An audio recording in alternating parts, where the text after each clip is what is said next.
The Nissan pregame rush from Chestnut Hill, Massachusetts tonight. Welles Crowther was a former Boston College lacrosse player and volunteer firefighter turned New York City equities trader who lost his life during the attacks of September 11th, but not before he encountered a group of survivors on the 78th floor of the South Tower of the World Trade Center and bravely guided at least a dozen of them towards safety, returning to the 78th floor multiple times to help more people. He was later identified by survivors through the signature red bandana he was wearing around his face that had been given to him when he was 6 years old by his father Jefferson as a link between the two. BC tonight honors one of its own. We will dive into the story as the night goes on. This has been the Nissan pregame rush. Florida State won the toss, deferred. It'll be Boston College ball. Michael Walker back to return a Logan Tyler kick.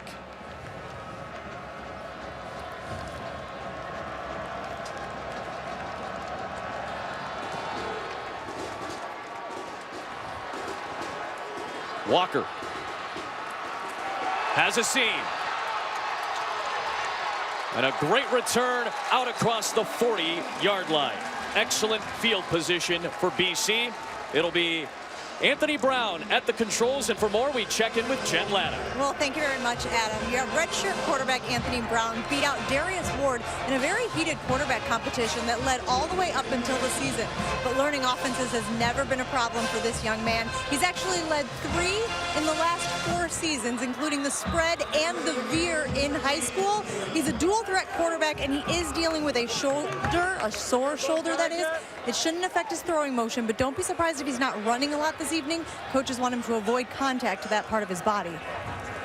And on first down, a trick play to the former quarterback Jeff Smith on the reverse inside the 35 of Florida State. Adam, we said that Boston College needed to get out to a quick start to make sure they get some confidence because they've lost to this bunch for a while. But when you look at this football play, he said 5 to 6 trick plays early. Trick play out of the box, misdirection to Jeff Smith for a huge gain. 26 yards on the reverse. Here is the freshman stud A.J. Dillon, unable to pick up any yardage as Roderick Hoskins ran him down. They're not going to be able to run sideways against Florida State. It's going to have to be trick plays, misdirection plays, or north and south.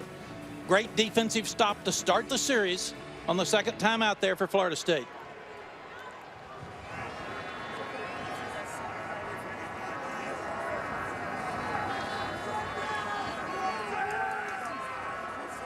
He's checking.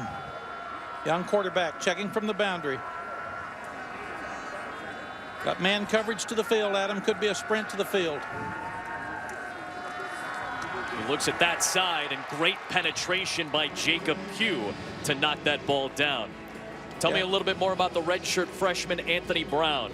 Well, Anthony Brown is a guy that has got very quick hands, quick feet, and an accurate arm. He's a talented young man that can make plays with his feet. He's also a guy that's becoming a very good leader. When you say he's got to make good decisions, why is that against this Florida State defense? Can't turn it over. Last week he had 3 touchdowns, no interceptions. He had some turnovers earlier in the year.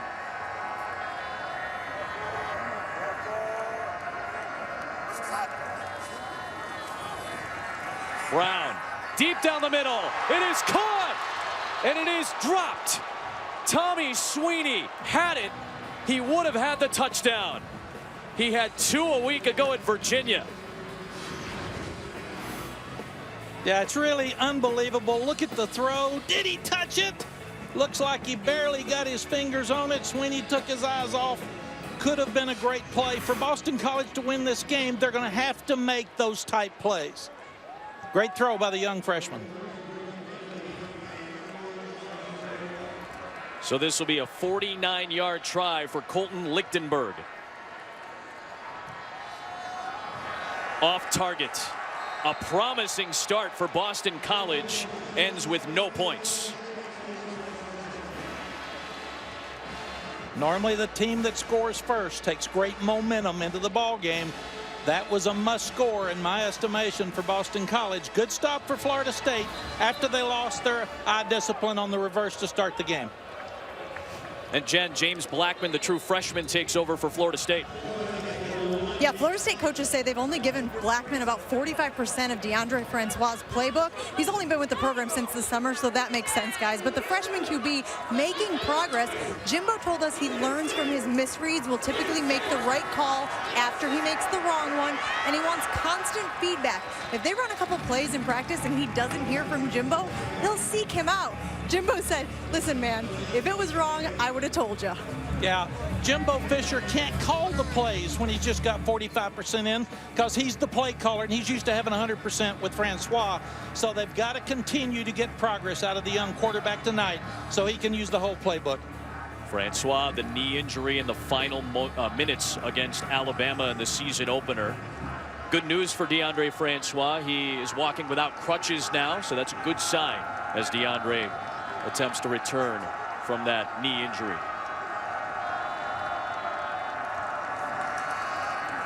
Here's Cam Akers, and the true freshman has a first down.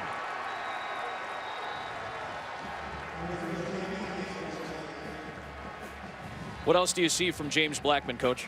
Well, I see him being smart, being a great quarterback for the future. In fact, in the spring, they may have an issue with some decisions to make, but he's got quick feet.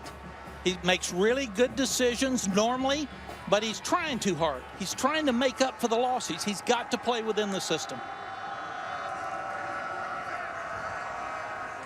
To the flat for Jonathan Vickers, the fullback, and he gets crunched for a loss of 1 by Lucas Dennis and Isaac Yaidam.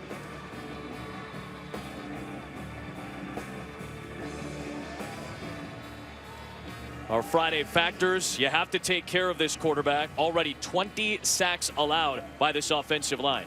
Yes, you're sitting there and you lose a great player in Harold Landry, one of the best pass rushers in the country, but Ray and Allen are two of the best on this football team with a lot of experience. Allen just made the tackle 2 plays ago.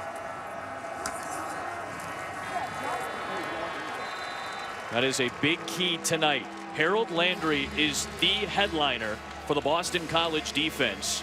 He is out with an ankle injury. It had slowed him down significantly last week against Virginia in the victory, but they don't lose much in terms of the guys stepping up. Landry is as good as they come, but Wyatt Ray and Zach Allen have combined for 66 career games. And Jimbo Fisher told us he wanted to keep Blackman out of 3rd down and long situations because of all the complicated defenses. Let's see if Boston College brings something here. Deep out, incomplete, and that will bring up 4th down as Blackman was looking for Nyquan Murray. Just a bad throw. He had him open. I think he felt pressure. They showed pressure, backed out, just brought the 4-man front.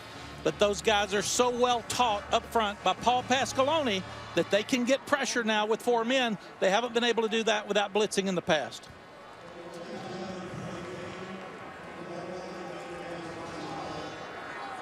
Better look out for this guy. He's already had a great return. So punter's good, returner's good. This should be fun.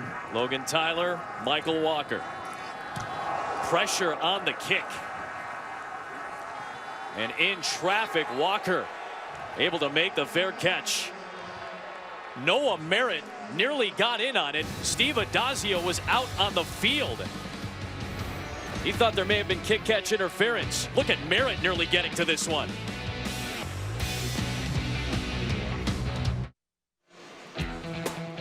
In the pregame tonight, Steve Adazio showed his team a documentary about Welles Crowther, including a message from our own Tom Rinaldi, who wrote the book, The Red Bandana, A Life, a Choice, a Legacy. Tom will join us as the night goes on to discuss his experiences of learning about this story. Thad Smith for Boston College on the end around, and he's shoved out after a good gain by Jacob Pugh.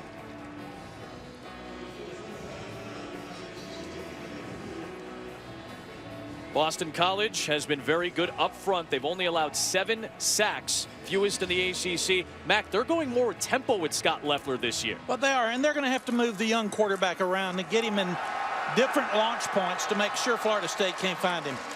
And they're going to feed this guy a lot. A.J. Dillon for 19 yards. Well, Stevie Dazio's a tough guy. He said this guy's a freak. So when he calls him a freak, it's pretty cool. Right up the middle, isolation play.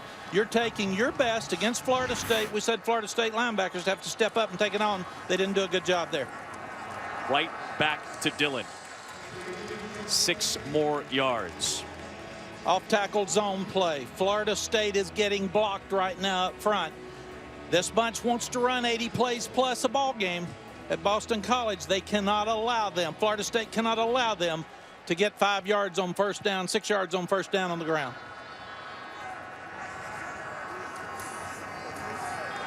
They like to roll Brown out. He finds Hilliman, and he gets brought down by Matthew Thomas, one of the top tacklers for Florida State.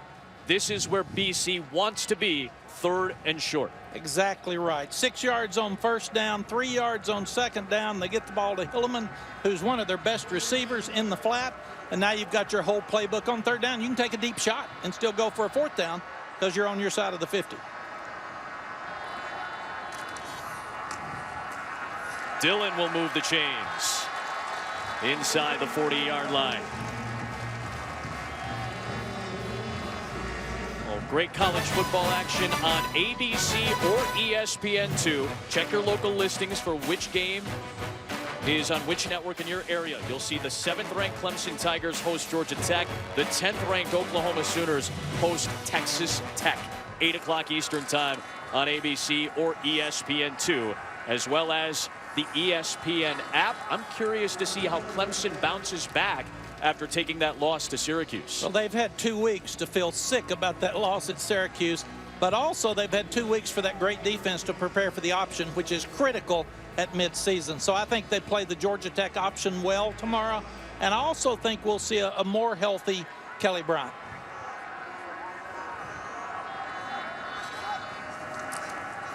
Another reverse. This is the former quarterback, Jeff Smith. Open man. It is caught.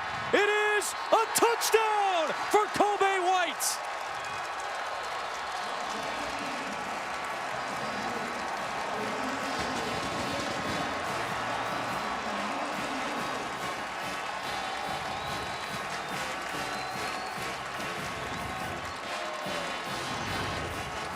Well, they said they were going to let it fly, and they did. They've got the young freshman back of the end zone. What a catch. Drags his feet. Let's see if he gets them down. Looks like the knee's down. It's a catch. He's got control. Touchdown, Boston College. Steve Adazio said maybe 5 or 6 trick plays are in the book. We're going to let it fly. They have let it fly halfway through this first quarter. Boston College is the only FBS team to have a freshman leading in passing, rushing, and receiving. Kobe White, the freshman, puts BC in front. Start looking at what happened on the last play. They've got the speed sweep coming across, but here's the fake block inside by the young guy, and he makes the safety. Marshall just plant his feet just a little bit, beats him deep for the score.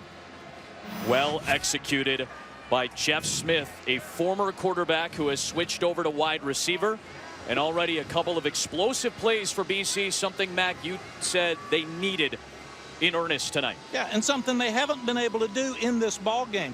We said they've got sneaky speed right now. I think they've got good speed, and they also have turned this offense loose. They've let it go. They've had 2 or 3 trick plays already. But the difference in this ball game early, they're getting 5 or 6 yards on first down right up the gut. Credit the offensive line.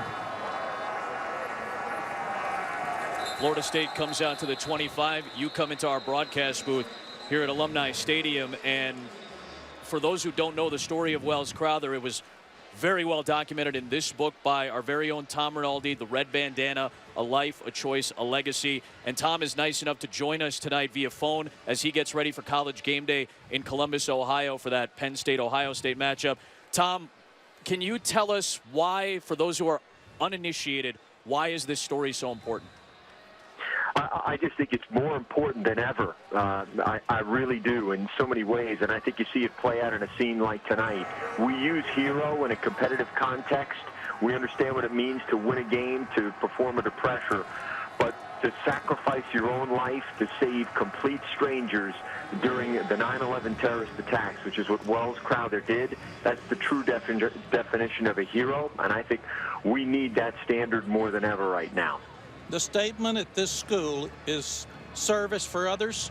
What more service than giving up your life to save somebody else? And all of us would have to ask, would we have done that in the same situation? Yeah, Tom, I would ask you, as you experience this through the prism of Wells's family, through the prism of Boston College, through the prism of this red bandana, what's the biggest takeaway that you had in this process? I think it's exactly what Mac just said. It's that lingering question, what would I have done in that situation? But also, as we're in such a divided time, guys, it's an example and a standard of what we can do for others in terms of how we care for others, the concern we show for our neighbors, for fellow Americans. Because right now, as much as we're Eagles and Noles in that stadium, college football fans, we're all bound together by concern for our fellow man, our fellow woman. It's men with and for others, men and women for others at Boston College, ever to excel. And Welles Crowther embodied that, guys, and that's a scene playing out tonight, which is why his legacy lives on. Tom, we really appreciate everything you've done to further this story, and we certainly appreciate you taking the time for us tonight as you get ready for College Game Day. Tom, thank you so much. Thanks for having me, guys. Thank you, Tom. If you haven't seen the feature produced by ESPN's Drew Gallagher, who is a Boston College graduate himself, please take 15 minutes and kind of sink yourself into it, because my apologies, I have trouble talking about it. It's a very emotional piece. It was tremendously well done. The story is so gripping, not only in his actions, but in the aftermath. And over the course of this night tonight, during this red bandana game, our crew will attempt to decipher this story and talk further about it. Florida State busting out a trick play, and Cam Akers finds Naquan Murray. Jimbo Fisher says, hey, I can do that too. This to the tune of 47. Yeah, we got one of those in our back pocket as well.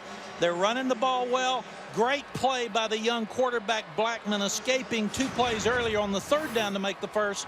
But now it's like a sweep. You pitch it out to the young back. It brings the secondary up. They're all over it. He throws it deep for the big play. Akers, that's his first career collegiate pass. But this guy was a really good high school quarterback, too. Freakish athlete. Never had an incompletion in college. #1 running back out of high school in Mississippi, but was also an excellent quarterback in his high school career. This is like a heavyweight fight. Who gets the first lick? Boston College got it. Now there's some body punches, but Cam is coming right back down the field. And without Patrick, he is the guy. So they know on defense he's the guy they've got to get. Good call by Jimbo Fisher and his staff to get that ball deep. Cameron Moore, senior out of District Heights, Michigan, playing his 43rd career game, being tended to. Adam, you're so right from Tom. This game's really important to a lot of people tonight. Not as important as the statement of the red bandana for all of us in our lives outside of sports.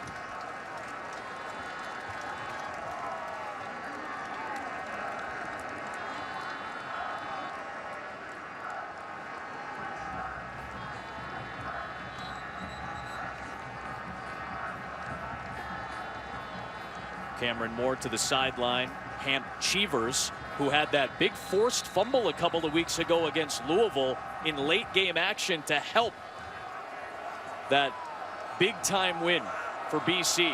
He has checked in at cornerback. Nothing there for Akers, running right into John Lamont, the redshirt freshman who has taken over fabulously at middle linebacker. Yeah, started the season as a 3rd teamer. We talked to Jim Reed yesterday, the defensive coordinator. He said, we said next man up early because you're going to have some injuries. That guy stepped up and he's making plays all over the field. Good instincts, got penetration that time. He hits the back in the backfield for a loss.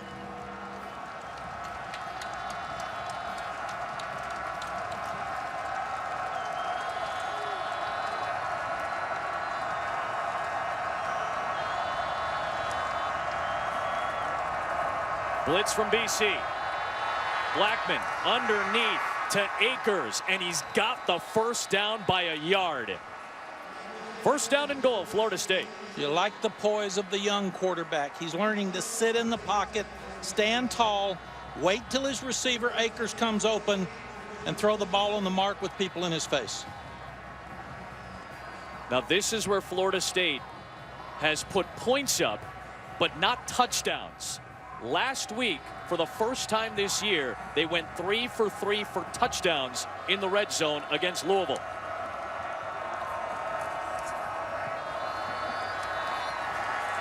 Blackman hit hard back at the 10. That is Ty Schwab, a veteran linebacker, with the stop. Yeah, Schwab's a senior, tough, stepped up. Got to make plays in the red zone, but this is where Florida State has to continue to grow, and you're limited in the red zone with your play selection, but even more limited with a freshman quarterback.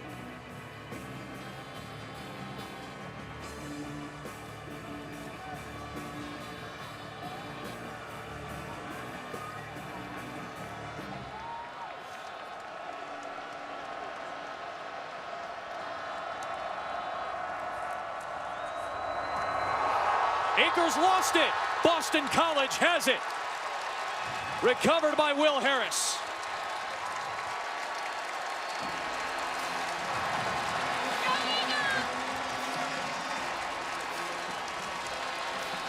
This is the frustration you have with two young freshmen. You've got a freshman quarterback handing it off on a counter play up inside to a freshman running back, and it didn't look like that Cam Akers had the proper pocket. We appreciate Tom Rinaldi taking the time to talk to us about Welles Crowther tonight. Let's dive into Chapter 1 of tonight's story. Welles Crowther first began carrying the red bandana when he was 6 years old, growing up in Nyack, New York, a suburb north of Manhattan. It soon became a signature and a link between father and son.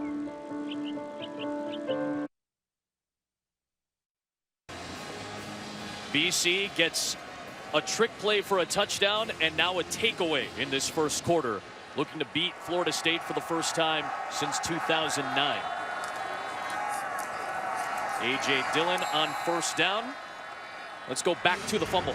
This is a play that can't happen in the red zone. Two freshmen, one reaching, the other trying to grab the ball instead of having the proper arm up, and then you see frustration on the sideline, and things get tougher in the red zone for the freshman quarterback because it just happens faster. And he's got to settle down. Had the fumble last week, had that fumble. Florida State cannot make these mistakes and win this game. Yeah, fumble last week basically gave Louisville the ball with an opportunity to win. And Blanton Creaky hit that game-winning field goal as time expired. Brown, deep, bobbled and dropped by Thad Smith.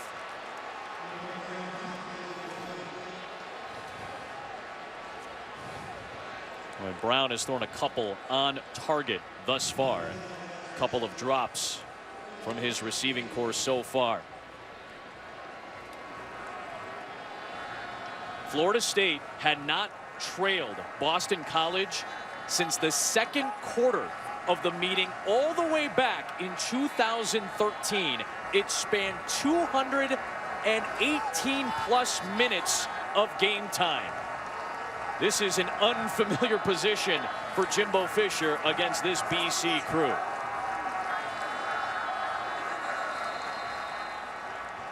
Play clock was winding down. Prior to the play clock expiring, Boston College called their first timeout of the half. BC uses a first quarter timeout.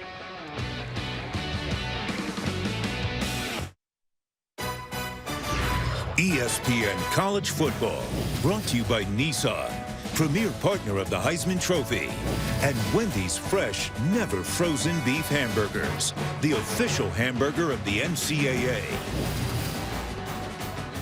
The upset win over USC in 2014, a tight loss to Florida State 2 years ago, the blowout loss to Clemson last year. 3rd down and 8 for BC, and Mac just circled Derwin James, who stays back in coverage. And tried to get his hands on that, but it was rifled to Garrison for a first down. We're seeing two young quarterbacks grow up. Kept his poise in the pocket, once again stepped up, let the rush go around him to the outside. They only had 4-man rush. He saw his tight end and throws the ball downfield. It's hard to do for a young quarterback. Press the pocket up inside. Throw to Garrison for the big play.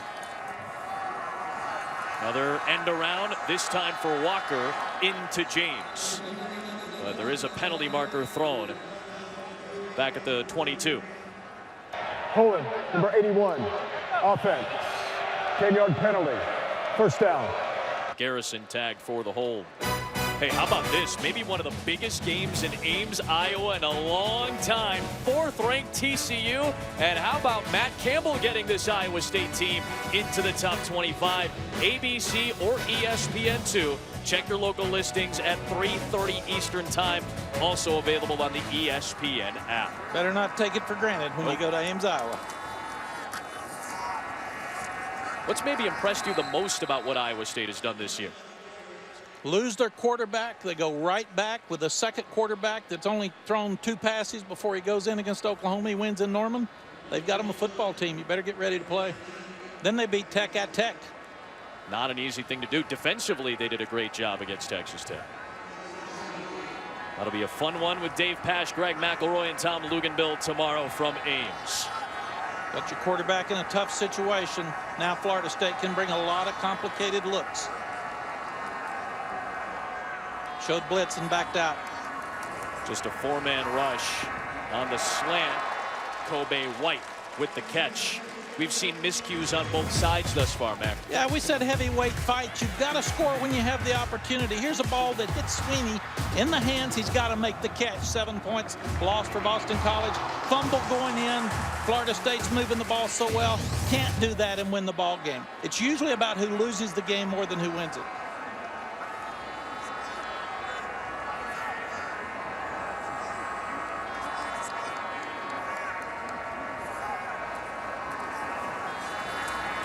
Brown looking for Sweeney, and a late penalty marker was thrown.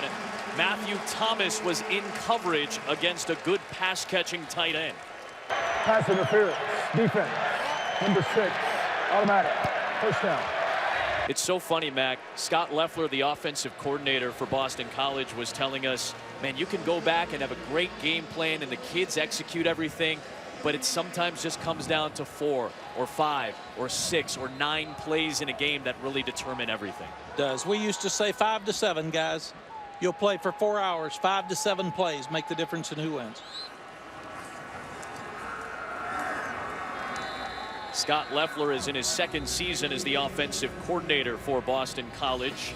Before BC, was with Frank Beamer at Virginia Tech, was on staff with Steve Addazio at Florida when they were both under Urban Meyer, one of the great quarterback coaches and OCs that we've had in this sport the last 10 years. Yes, he coached against us in the Rose Bowl, in the 04-05 Rose Bowl, the 04 season for Lloyd Carr, and did a tremendous job. Got great balance tonight.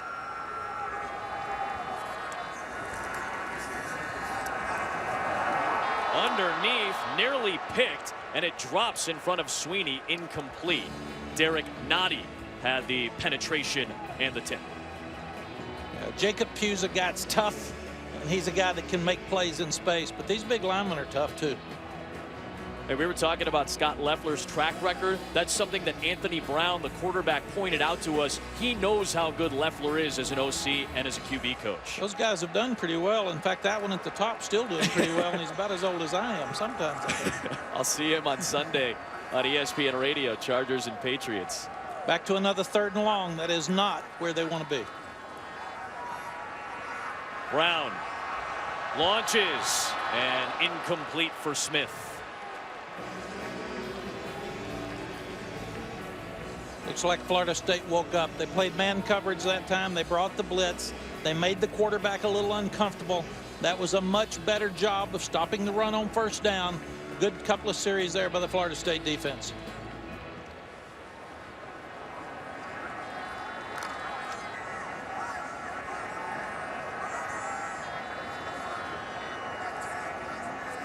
Mike Knoll will kick away to Tarvaris McFadden. And McFadden fields it at the 6-yard line and is running backwards and chased down by Walker.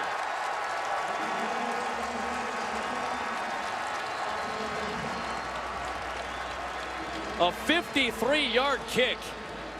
And maybe McFadden made the mistake of backpedaling and fielding this. That's a very poor decision by an older, great player. Number one, you can't catch it at the 5 and then don't run backwards. We're talking about a field position game here. What you've got to do is keep your feet at the 10-yard line. If it goes over your head, let it go in the end zone. Great coverage by Boston College, but now the hidden yards have gotten Florida State 98 yards away. You'll hear Mac use that term tonight, hidden yards, and many of them come in the punting game. 1st down and 10 at the 2.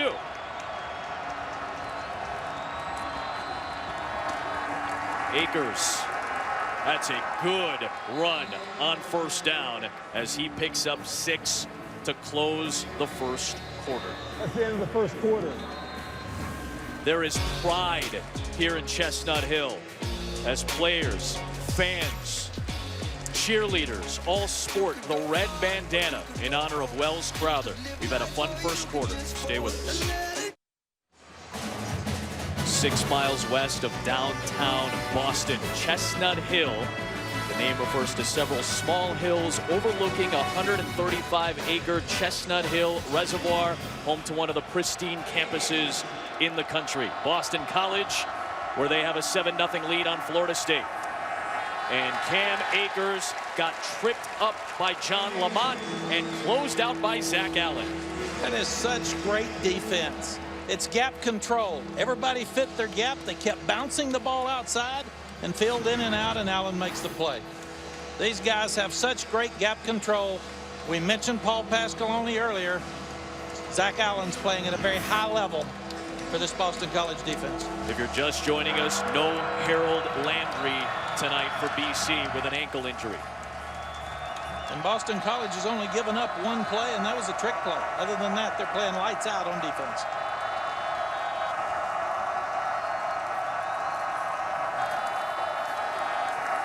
Akers shut down. Lamont was there, so are the rest of them. And this goes back to points, possible points, because of the poor decision by McFadden. It put it down there, and it's great respect for the Boston College defense and fear of a young quarterback with the ball in the end zone. Every hat is in the right place. They're bouncing the fast back outside, and pursuit takes him back.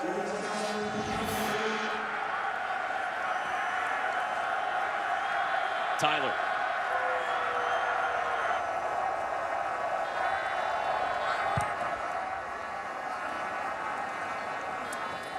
From the 48, it's Walker. BC starts in plus territory. The defense lights out so far for BC, even without their senior All-American, 2nd all-time in BC history in sacks behind Matthias Kiwanuka. Landry's watching his boys do work. Great to be reunited with you too, Adnan. How about that Memphis offense? Man, what a comeback last week they had against Houston too. Riley Ferguson. Great so far. Jeff Smith on the end around. Not much there as Stanford Samuels chased him out. You can see the game plan for Boston College is run sideways with misdirection, boots and nakeds, and then go right at them. Good job by Florida State that time, stringing it out for no gain. Need to get points out of this when you get this field position.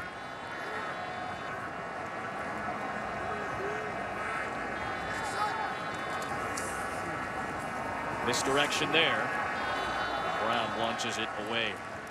The 4th annual Red Bandana Game tonight, and the recipient of the Red Bandana Hero Award this year is retired Navy SEAL Lieutenant Jason Redman, the founder of the Combat Wounded Coalition. He's done phenomenal work. He is with our Jen Latta. That's right, guys. I am here with Jay Redman. Congratulations on your award. After your 37 surgeries, why was it so important that no one saw you as a victim?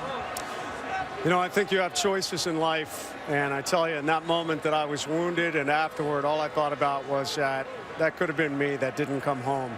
So I got a second chance. I said I got to make the most of it. I got to drive forward. There's no time to sit here and feel sorry for myself. I got to honor the guys that went before me that died. Honor guys like Welles Crowther, who was an amazing example for all Americans. So that's why it's so incredible to be here and to be receiving this award, the Red Bandana Award, tonight. Yeah, we heard chants of USA, USA as you were out there on the field. Not sure if you could hear them. What does it mean to be embraced by this community, which clearly feels so strongly about a hero like Welles? You know, it's such a big honor. I mean, obviously, you look around, everybody here wearing the red bandana and the chants of USA. You know, right now, our country's moving forward. Everybody's trying to find their way. I think it's so important that we do things to help each other, to bring people together. You know, guys like Welles setting that example, and you're seeing these young, this young crowd, all of Boston College here, joining together, shouting USA in honor of Welles for the red bandana.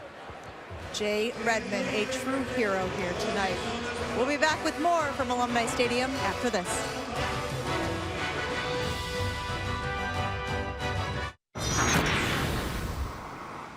Then all of a sudden, we saw a young man come out of nowhere. You heard this man's voice say, "I found the stairs. Follow me. Only help the one that you can help." It's the way he said it. And we just got up, we follow. Part of the legacy that Welles Crowther has left. His father, Jefferson, spoke so highly of his goodness and how people looked at him. Very apparent when you get a chance to see that story. 4th down and 2 for BC in plus territory. And it's a keep for Brown, and he has the first down. Excellent play by the redshirt freshman, showing some fire. Scott Leffler saved that play because it showed the speed sweep, which they've used, the power up inside, which they've used, but they haven't used the quarterback keep. So he looks at the speed sweep, he looks at the power, he reads it, and he reads the defensive end and turns up, and even with his sore shoulder, it's really, really important that he make that first down. Jimbo's not happy because that's a huge play for field position and points. Great block by Chris Garrison on the corner. Scott Leffler, you mentioned balance. It's been good so far. Got to have great balance. Into the game, when you've been able to run the ball at will and throw play action, you usually win. 12 rushes, 11 passes. Near perfect balance. And how about the freak, A.J. Dillon? Takes it for 6 hard-earned yards. A.J. Dillon, true freshman. He has forced as many missed tackles as Saquon Barkley, the front runner for the Heisman so far this year. Some people don't want to tackle. Maybe it's not missed, maybe it's unwanted. Brian Burns does not miss there, but 3 more yards for A.J. Dillon. Yeah, this guy's big. He's got great vision. He's tough and he's powerful. He committed to Michigan. He backed out late, came to Boston College. He is a 4-star recruit. They don't have many of those around here, but he's a guy that can move the chains going north and south, but has the speed to get outside. The son of the College Football Hall of Famer, Tom Gatewood, the first African-American captain in Notre Dame history. Play action. Brown looking for the end zone, and a flag is thrown. Charlie Callanan was the target, and Tavares McFadden may have hooked him.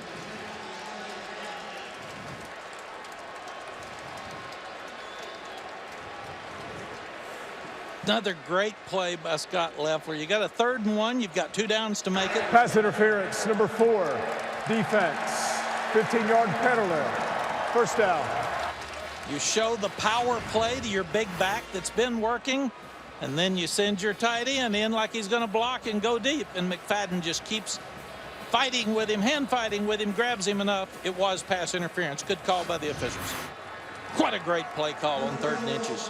So they go from 4th down and 2 to 1st and goal. Dillon brought down by Josh Sweat. Excellent penetration by the junior out of Chesapeake, Virginia.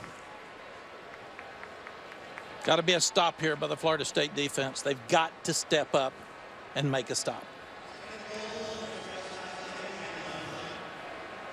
And 3 points is huge for Boston College. They've got to get some points.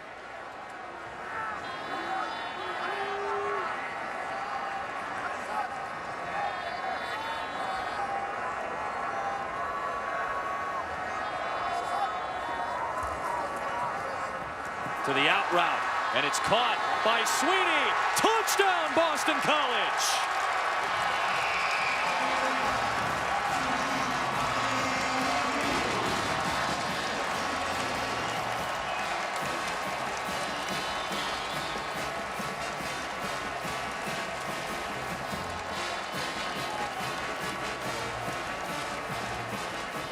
They hadn't led in more than 3 full meetings against Florida State, and BC has tonight taken a 2-score lead.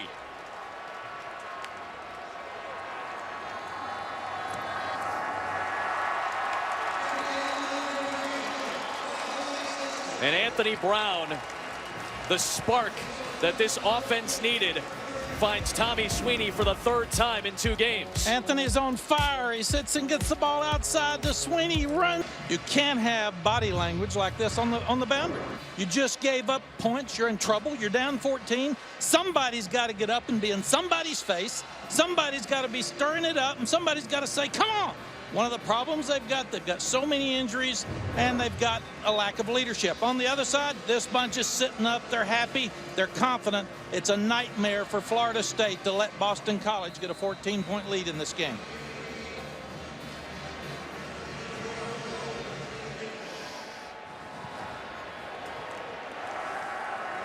Amir Rasul will see it sail out to the 25. Will come this Florida State offense. James Blackman, true freshman, just 169 pounds. As Jen Latta told us, he joined this Florida State program back in June, is when he arrived. So he's only had a limited time with this playbook. And he's trying to dig out of a hole, one that is very unfamiliar for Florida State and Jimbo Fisher facing BC.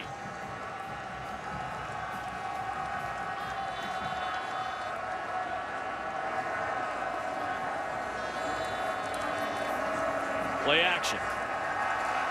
Blackman. It is caught by Murray. Nyquan Murray spinning all the way inside the BC 45.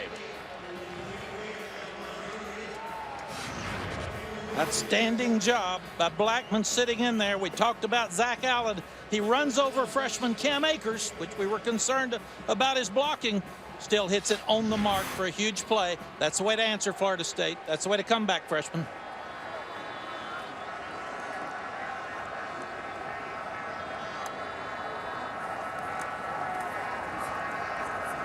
Another deep shot.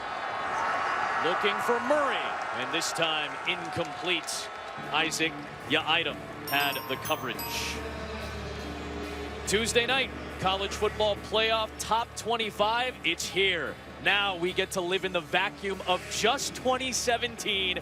Reese Davis and the crew will have the first college football playoff rankings Tuesday night, 7 Eastern on ESPN and the ESPN app. Any surprises do you expect, Mac, when we see this on Tuesday? I don't think so, but I love the fact we wait till now because we know who's good. Yeah, we're not using a preseason poll to slot up and slot down. We're not guessing. This is the committee using the bodies of work to determine the top 25. Nearly picked. It is intercepted. Ty Schwab ripped it away from Ryan Izzo for his 2nd career pick. And BC has another takeaway.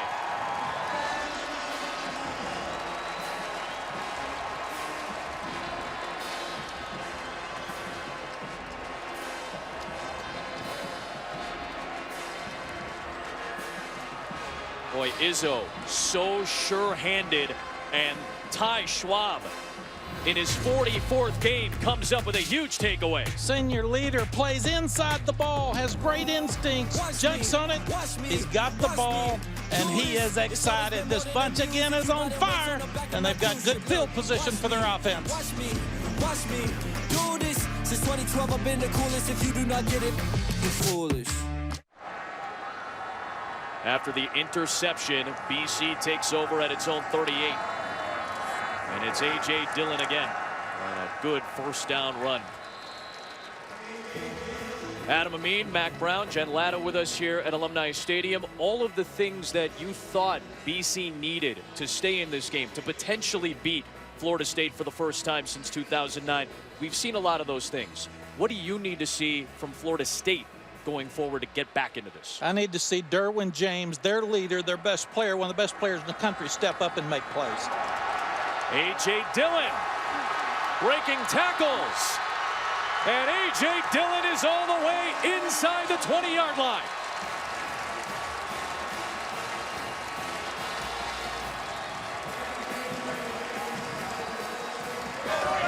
This guy was called a freak by his head football coach, who doesn't throw out compliments. He's got vision, he's got the cutback, he's got the ball high and tight, and he runs over people. He is moving piles. You said it. He originally committed to Michigan, but during his senior year suffered an injury 4 games in, and during that recovery time is when he made the decision to reopen his commitment and came right back to the place that he felt was home. There is no foul for an illegal substitution. Yeah, he's not good, he's real good. Yeah. He is really good. He can play for anybody. And he's moving piles. 11 rushes, 86 yards, 7.8 yard average. Remember that play against Louisville, too, where he just threw a really good defensive player in Jair Alexander off of him and then ran it 75 yards. Officials are going to review and communicate with the replay booth. Now this is, I believe, a reviewable play. You can go back to see whether or not there were too many men on the field. You heard our lead official Stuart Mullins mention that there was no flag for an illegal substitution or too many men, but they're going to take a look at this. I like the fact that they can look at it.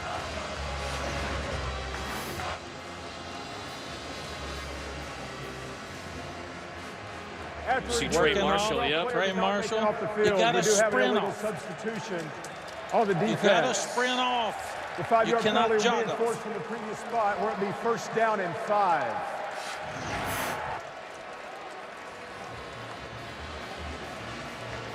Again, Mac, you said this coming out of a break. You can't have this type of body language on the sideline, and then you cannot let that leak into your play.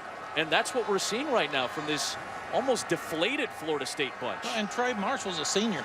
Seniors have got to step up and lead right now. They can't allow this to be 14 or 21. Dillon again. Running into Matthew Thomas. Somebody in the Florida State defense has to step up. You'd rather knock a ball loose and get the turnover. If not, you have to force them to kick and hope you can block it. You cannot afford to let them go up 3 scores at this point. And BC moving piles, already 135 rushing yards for the Eagles. Come on, bench, get your head up. Dillon moves the chains. First down and goal again for Boston College. The other thing we're seeing happening, those 2-yard runs early become 6-yard runs and 8-yard runs because they'll get more near that 80 plays. And they're beating the defense down for Florida State. It'll be a huge factor in the 4th quarter when you start looking at fatigue. Already 31 plays for BC. The target is 80. Right back to Dillon. Thomas wrapped him up. And again, Mac, a field goal here does not hurt you at all if you're BC, because that makes it a 3-score game. No, but you've got so much confidence. You want 7. You're winning this ball game. You're being more physical. You're playing with more confidence.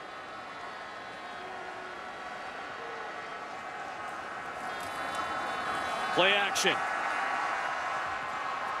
Where is Brown going to go? Brown's going to go to the end zone. Touchdown, Boston College.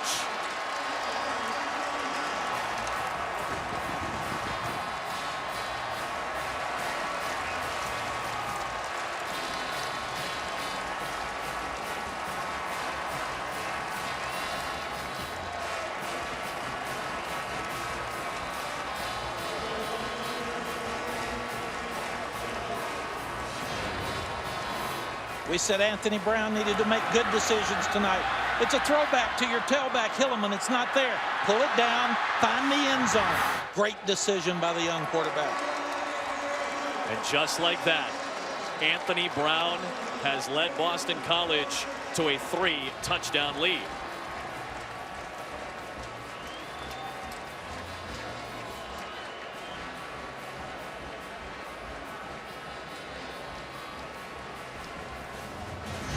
ESPN College Football, brought to you by Call of Duty World War II.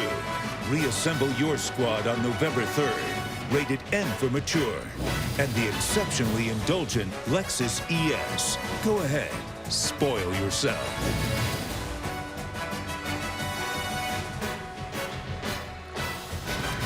Look at Chestnut Hill and Frederick Law Olmsted, who is considered to be the father of American collegiate Gothic architecture, designed Chestnut Hill around the reservoir. And this guy was pretty famous. He designed Central Park in New York City as well, along with Calvert Vaux, who was his senior partner. They helped design the Golden Gate Park in San Francisco, Elm Park here in Worcester, Mass. Most of Chestnut Hill was farmland into the 1900s, but around 1870 that area was developed and turned into the beautiful landscape known as Chestnut Hill, the home of BC. 21-0, Boston College on top. And Amir Rasul taken down at the 20-yard line by Isaiah McDuffie as we check in with Adnan Burke. Number 5 return team. Half the distance to the goal.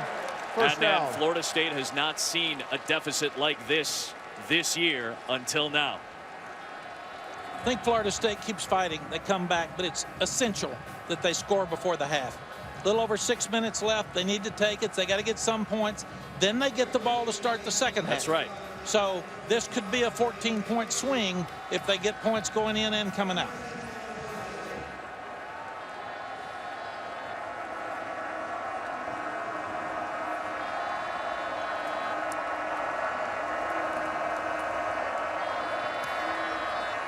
Blackman swings it out to Akers against Lamont. And Lamont stood strong as Ray Smith came over to help finish it off. What a play by Lamont in open field. If you're Cam Akers, you've got to make the linebacker miss. John Lamont took over at middle linebacker. He started the year as the 3rd string middle linebacker. Connor Strahan injured his knee after 2 starts. Max Richardson hurt his knee against Clemson.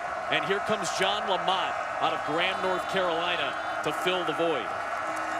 Good pass by Blackman. He finds Auden Tate, his first catch of the night, and it sets up 3rd and 2. For all these third-teamers sitting out there, second-teamers wondering if they're going to get to play tomorrow, you better be ready. This young man was ready, took advantage of his opportunity. You don't want to give the ball back to Boston College right here. The time left in the half. Critical 3rd down play.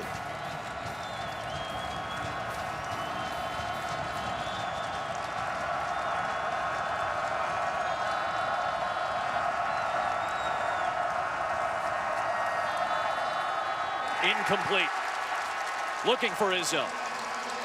Good coverage by Harris. This year, the magic number for Florida State has been 20. They are 0-4 when they allow 20 or more points. Both victories this year, they allowed 19 or fewer. They're down 21-0. And that was on the offensive line. 4-man pressure. Ray Smith pressured the quarterback. Made it an inaccurate throw. Boston College may be coming after. Tyler gets rid of it. Walker keeping his feet, getting a block, and taking it into Florida State territory.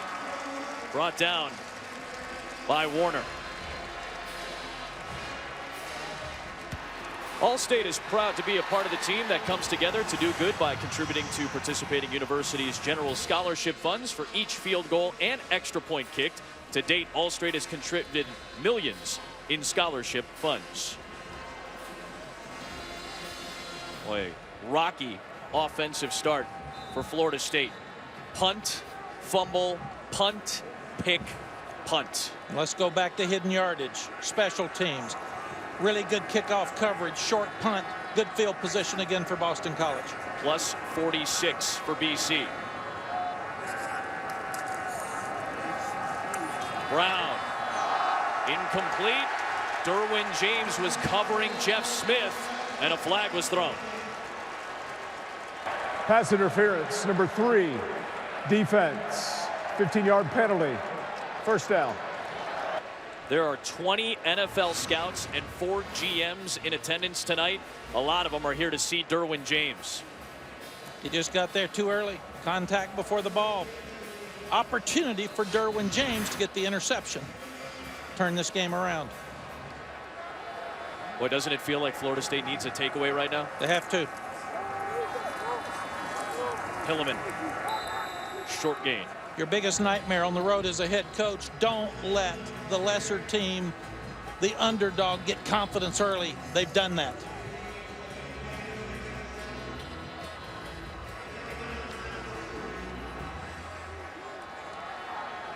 BC almost as many plays in plus territory as Florida State has ran tonight.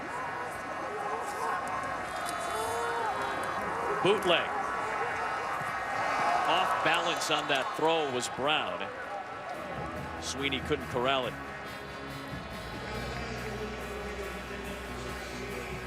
That was another throwback. Good play call, good defensive call by Florida State. They covered it up.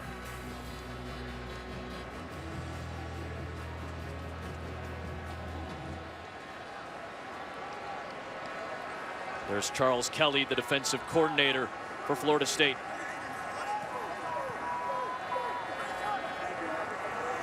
Florida State looks out of sorts tonight.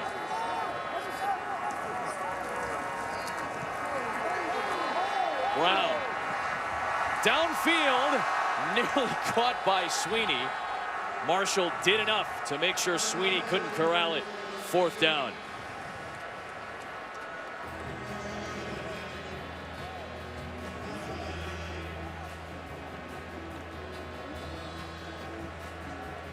Ball is at the 30. It'd be about a 47 or 48-yard field goal from here for Colton Lichtenberg, but he does not have a great leg. They have the senior from Germany, Maximilian Schulze-Geisthavel, but he is not really in the rhythm of kicking field goals. So this is go for it territory, apparently, on 4th and 9. The play clock was winding down, and Steve Adazio got the timeout. Timeout, Boston College. Their 3rd and final of the half. 30 seconds. While we have a moment, Adnan Verk in the studio getting set for half. We got a lot of folks from Bristol that made the trip down to Chestnut Hill for this game. A lot of investment here tonight. But there's a lot of pressure on Florida State. More than on the program at Boston College. And that pressure's back on these coaches. Here's Coach Kelly. He's got 12 on the field, 11 on the field. There's confusion on the boundary. He's got to settle down and show great confidence for his defense so they can play up to his level of confidence.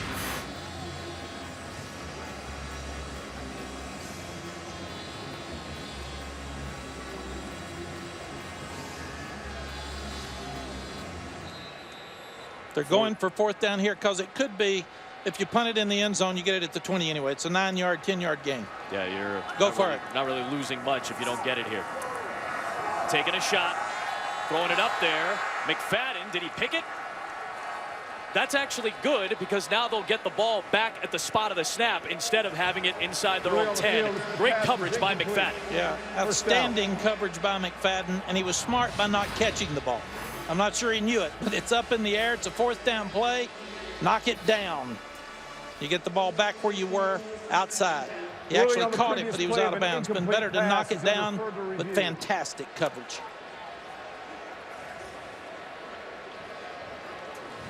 Charles Kelly, 4th year as the defensive coordinator, 5th season on staff. Everybody's got a holdback guy. Charles Kelly needs one. His defense makes the stand, though. That was a good stop. Maybe they need to hold Charles back more. Now, here's the thing. They're reviewing this play. If this is ruled as an interception, Florida State loses a ton of field position here. Yeah, they've got to hope he's out of bounds. It looks like that he's down with the ball, but it's he doesn't have possession. It doesn't look like. We'll have to get another look at it there. But he needed to bat it down. He's been around long enough to know. See if he's got it in his right hand. He's got it right here. His foot is definitely down. Absolutely. Does he have control going to the ground? Oof. Does the ball bounce it out? I mean, he holds on to it the entire way. It potentially made contact with the ground, but that doesn't necessarily make it an incompletion. Now, the question will be, since they called it incomplete, will they overturn it? Do they have enough? Because it did hit the ground. It looked like he had control. Again, this is big. Oh, it's huge. Because the ball is spotted at the 30 right now.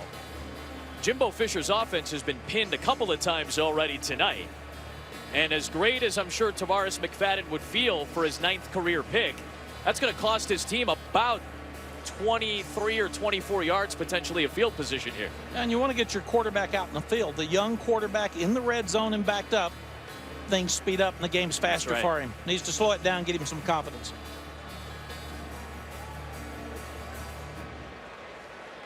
After review, the ruling on the field is confirmed. First down. That is a break for Florida State, and they'll get the ball at the 30-yard line. And Jimbo Fisher can put the headset back on and take a big breath right there. A few of those I stood on the sideline and said, please, God, come on, God, I need field position. I knew he didn't care, but I still asked. Important drive before the half once again. Again, Florida State will get the ball to start the second half. Akers. Boy, Akers is a powerful cat, too. He'll turn what could have been a further negative yardage play and just muscle his way back to the 29. It's a loss of just 1. So impressed by that defensive front 7 of Boston College. They're playing such fundamentally sound defense. They're just not giving up any gaps. Big, strong guys, not real tall, 6 foot, 300-pounders in there, but they're playing hard.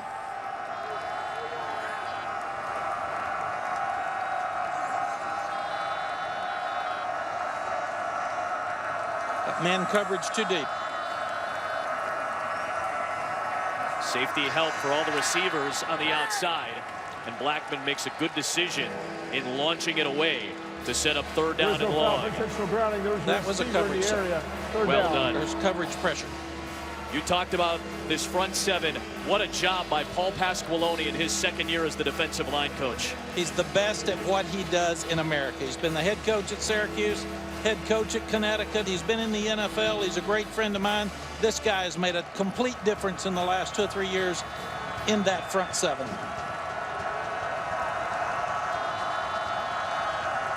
They've manned them up again. 2 deep safeties, man under. Blackman hit as he throws. Deflected. And somehow Naquan Murray comes down with it. And Blackman is hurt.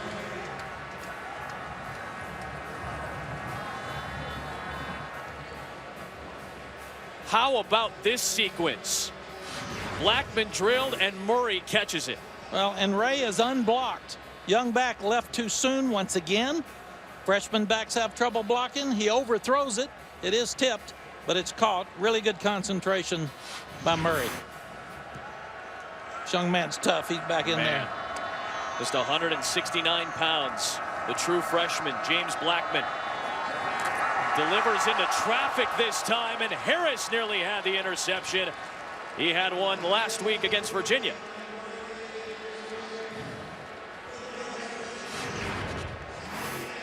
It's another 2 deep secondary. He throws it between 3 of them. That's a missed opportunity for the safety Harris.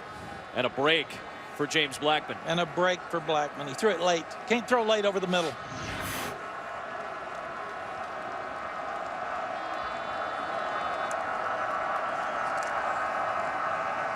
Rasul has space. And Amir Rasul with a good run for a 1st down. To 16-yard run for the sophomore out of Miami. Izzo is such a key player for this offense. It was a counter play, and tight end Izzo, multi-athlete because he does so many different things, led the block to get him on the corner.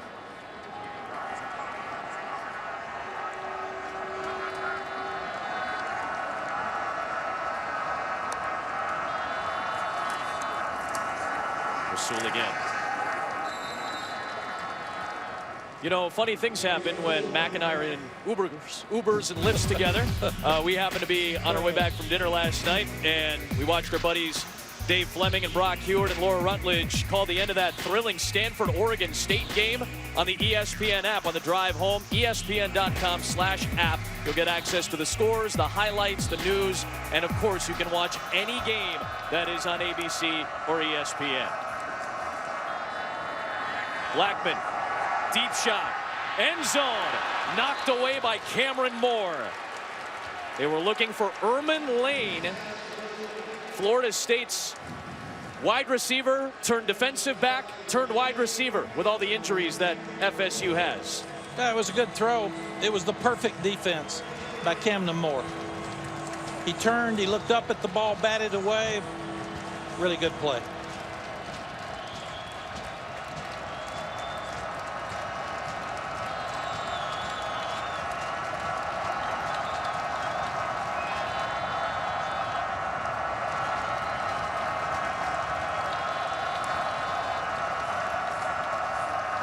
Screen set up for Rasul, and he could not hold on to it.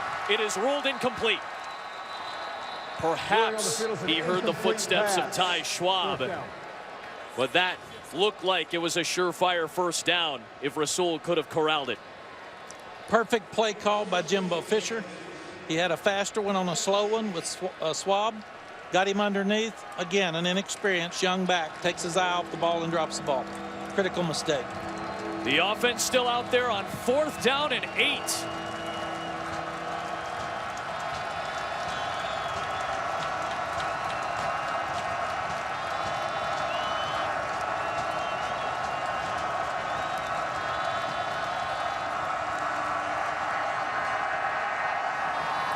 Tough catch is made by Ryan Izzo. That was spectacular by the 6'5", 250-pound tight end. Your older, experienced players have to step up in these situations. It's a good throw, but Schwab's got him covered very well. It's just an outstanding play by the big tight end. Florida State coaches love this guy. The NFL is going to like this guy, too. Blackman for Tate, their outstanding red zone target in double coverage. Boston College 2-3 in the ACC. Florida State 2-3 in the ACC. I don't know if this is what we thought it was going to look like this deep, with NC State and Miami sitting at the top of these divisions. I know Miami was picked to win the Coastal, but I think they've exceeded a lot of expectations. And NC State. We really wouldn't have put either one of them at the top at the first of the season.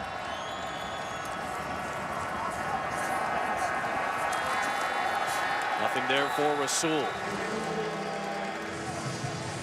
Noah Merritt, Ty Schwab. Timeout, Florida State. Florida State is going to use its first timeout. Still plenty of time. 54 seconds remain. And we mentioned it earlier. This is an important swing stretch of this game. If Florida State can score, they get the ball back to start the half. This could be a big opportunity for the Seminoles to get right back in it. And Florida State's going to have to start running the ball better. The defensive front for Boston College is penetrating, and they're putting too much pressure on the freshman quarterback. They've got to help him with the running game. Josh is fun to watch. Coach's kid, Fred Jackson at Michigan, for many years as the running back coach. Now a high school coach in Michigan. Very proud of his son. 3rd down and 12 for Florida State. Blitz coming. Blackman hit as he throws. That ball goes high into the air and drops incomplete. And James Blackman was crunched. Kevin Bletzer with a big hit on the freshman. Unofficial's timeout. for an injured player. Hey, that right arm seems to be dangling a little bit as he was making his way over towards the sideline.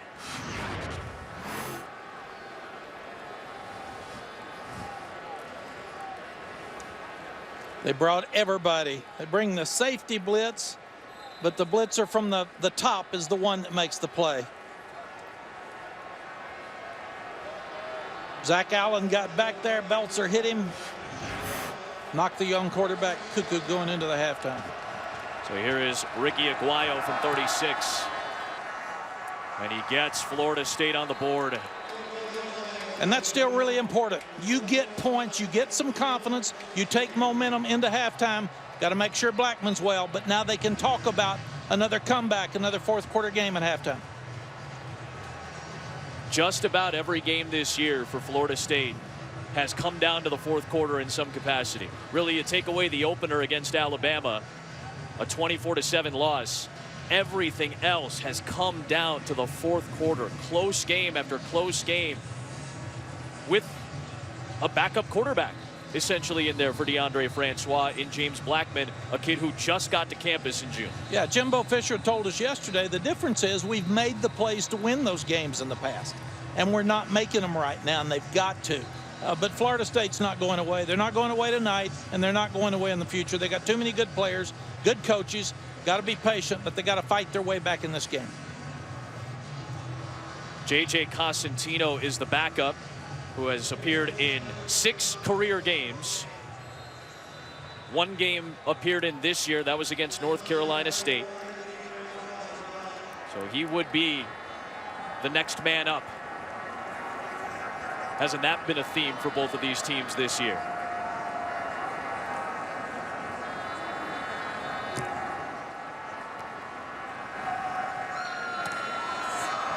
Walker will bring it out.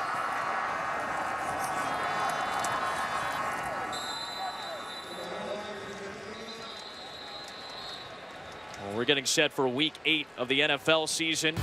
Sam Ponder and our great crew will get you going on Sunday with NFL Countdown at 10 o'clock Eastern Time on ESPN and the ESPN app. We'll give you an all-access look inside the lines with Carson Wentz, who led the Eagles to a Monday Night Football victory against the Redskins. Speaking of which, Broncos getting set to take on the Chiefs. Jamal Charles gets to come back to Kansas City in that raucous atmosphere known as Arrowhead. That's Monday night at 8:15 Eastern Time on ESPN and the ESPN app. BC takes the knee to close the half. The concern for Florida State is with James Blackman, their starting quarterback now. And BC on a special night is up by 18.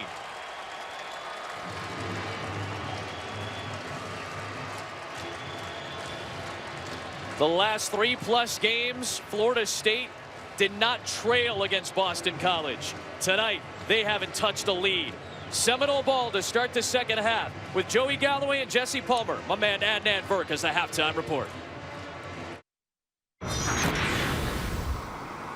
mysterious man wearing a red kerchief was calling out, basically setting up a triage. The minute I saw the reference to the red kerchief, I went, oh my God, Welles, I found you.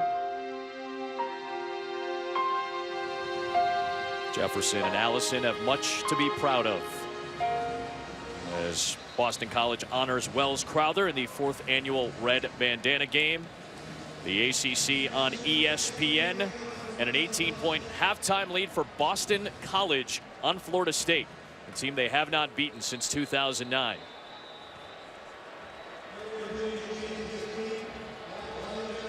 Florida State ball to start half number 2. And they'll start at the 25-yard line. As we get a look at our first half stats, they're brought to you by New York Life. Got to be able to run the ball if you're Florida State. You got to stop the run if you're Florida State. Boston College is running it. Florida State's not. Puts too much pressure on the young quarterback, forcing turnovers. 38 plays for BC so far. Scott Loeffler says the target is 80, right near that pace. James Blackman is in there to start the second half after he took a very hard hit near the end of the first.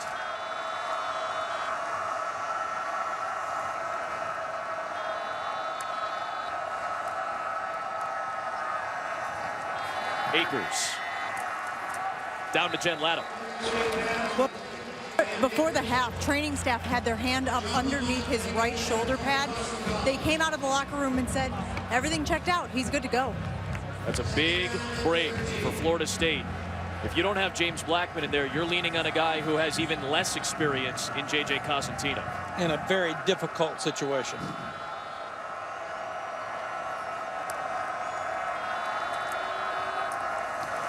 Akers again. And it'll set up 3rd down and long. Mac pointed it out right away. Body language bad in the first half early for Florida State. You have got to have confidence when you go on the road. And this bunch is really frustrated in so many ways. And when you can't run the football, it's too hard to protect with an offensive line that gave up 20 sacks coming in. And then you're getting the ball deep with your trick plays, your misdirection, you're getting the ball in space. But no better decision than Anthony Brown, the young quarterback, pulling it down and taking it in for the score.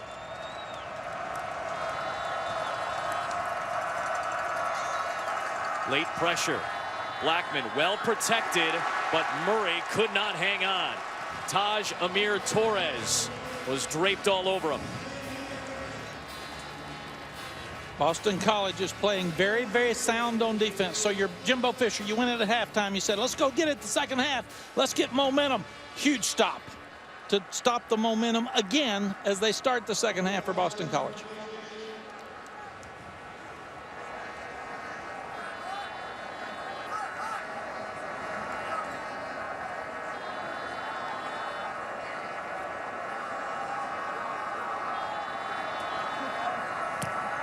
Logan Tyler kicks to Michael Walker.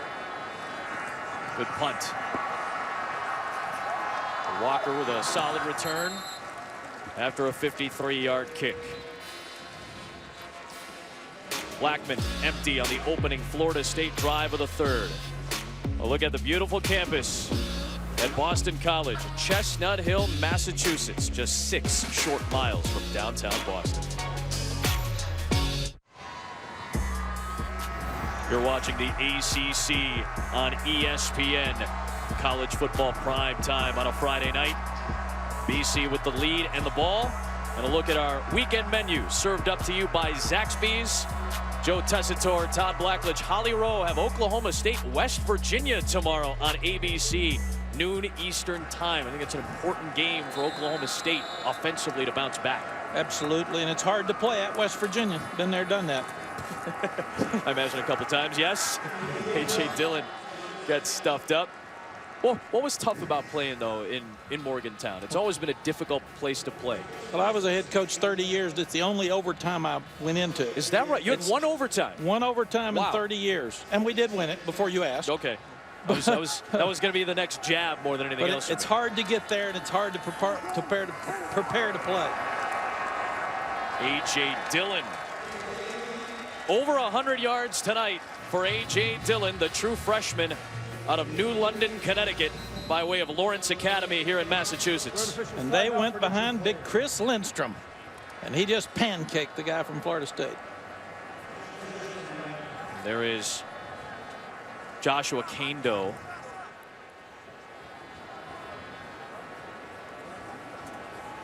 Had some good moments last week in that tight loss to Louisville.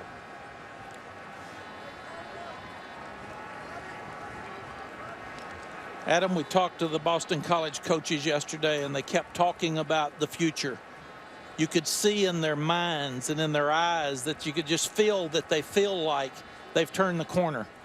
And they're doing great things. Class move by Steve Addazio, going out to see the young guy and making sure that he's okay from the short field.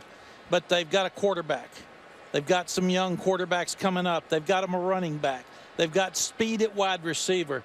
They're playing knockout defense. This program is headed in the right direction. They have turned the corner, and now they've got to do it on a consistent basis. They haven't won 3 straight ACC games since Steve Addazio's first year in 2013. They did go to a bowl game that year, but we haven't seen the consistency as you've talked about, Mac. There have been people that have been restless in Chestnut Hill. Alumni, people involved with the program, understandably. Steve Addazio, I don't think, was convinced that he was going to be back this year if you go back maybe 12 months, we got a chance to meet with him. He didn't say anything along those lines, but just knowing him a little bit and trying to get a sense from him. This is a young team on offense especially. And somehow, with a redshirt freshman quarterback that has seemingly been the spark for this team, Steve Addazio is starting to find some consistency where they've lacked in the past. This guy has a lot to do with it as well. Derwin James stuck right with A.J. Dillon. That's a fun matchup right there if you're a football fan. It's a fun matchup. When you've got a quarterback and you've got a running back and you've got a wide receiver, it makes everybody else on your offense better. And that's what's happened in this program. They're blocking people up front. He's got tremendous vision. He bounces outside. Look at Derwin James grabbing the big man and throwing him back. Jacob Pugh faked out by Brown.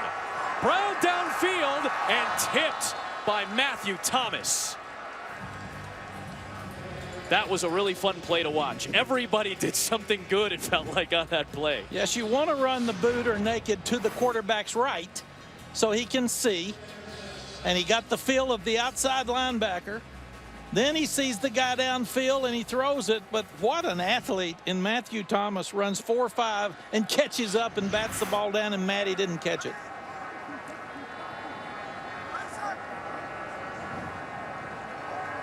We're down at 7 in plus territory. That's Derwin James in coverage, and he knocked that ball out of the hands of White. There's a reason Mac circled him immediately. This guy can change a game with one play. And passing downs, they get him closer to the line of scrimmage because he can cover the back or slot out of the backfield, and he can blitz, and he's got enough ability to hit the quarterback. We told you there's a lot of scouts and general managers from the NFL in attendance tonight. A lot of them came to see Derwin James. The veteran Mike Knoll handling that low snap. That ball is live inside the 15, and Boston College has it. McFadden with a terrible play. That's the second poor special teams decision he's made tonight.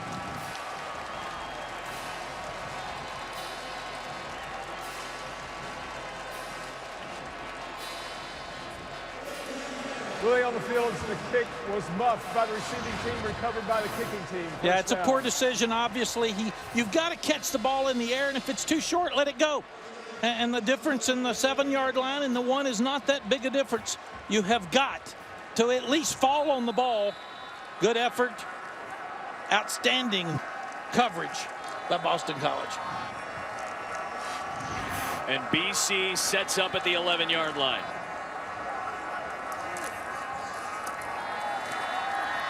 Dillon wrapped up by James. BC said they were going to dominate, and he's still running.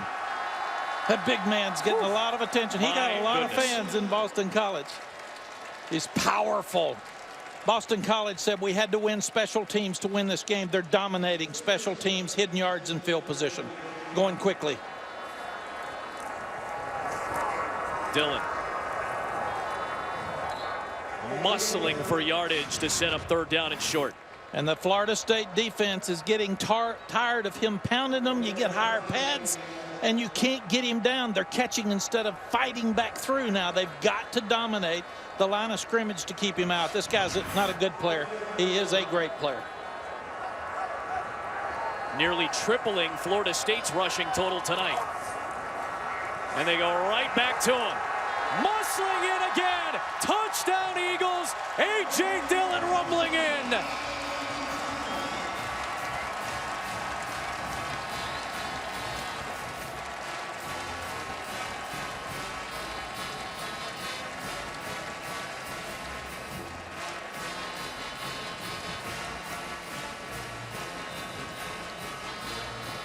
The McFadden mistake leads to a Dillon score.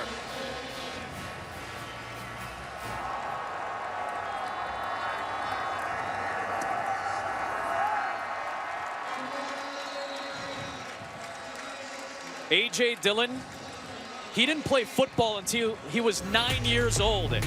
He was a baseball player, but his mom, Jessica, would time his sprints and splits. She'd set up cones for him to run through. He's just running through cones tonight.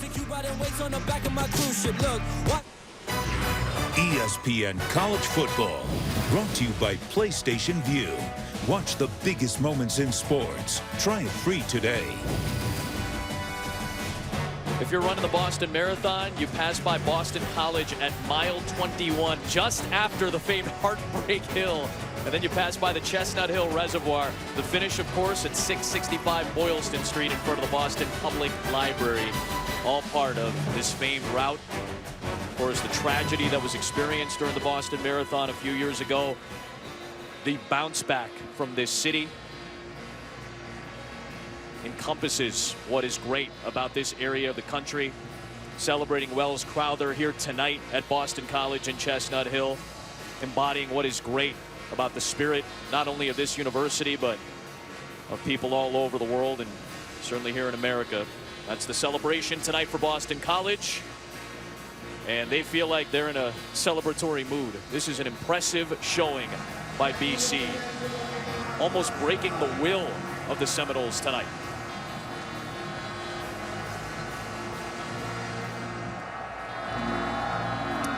Adam Amin, Mac Brown, Jen Latta, our great crew here at Alumni Stadium. Amir Rasul on the return for Florida State. He'll take it out across the 25. Doubleheader coming up on Saturday. Number 7 Clemson, defending national champion, coming off a loss to Syracuse and a bye, getting set to take on the triple option of Georgia Tech at home. Or you get Oklahoma, 10th ranked, still their college football playoff hopes alive, much like Clemson's. They'll host a Texas Tech team at 8 Eastern. ABC or ESPN2, check your local listings. Both games available on the ESPN app.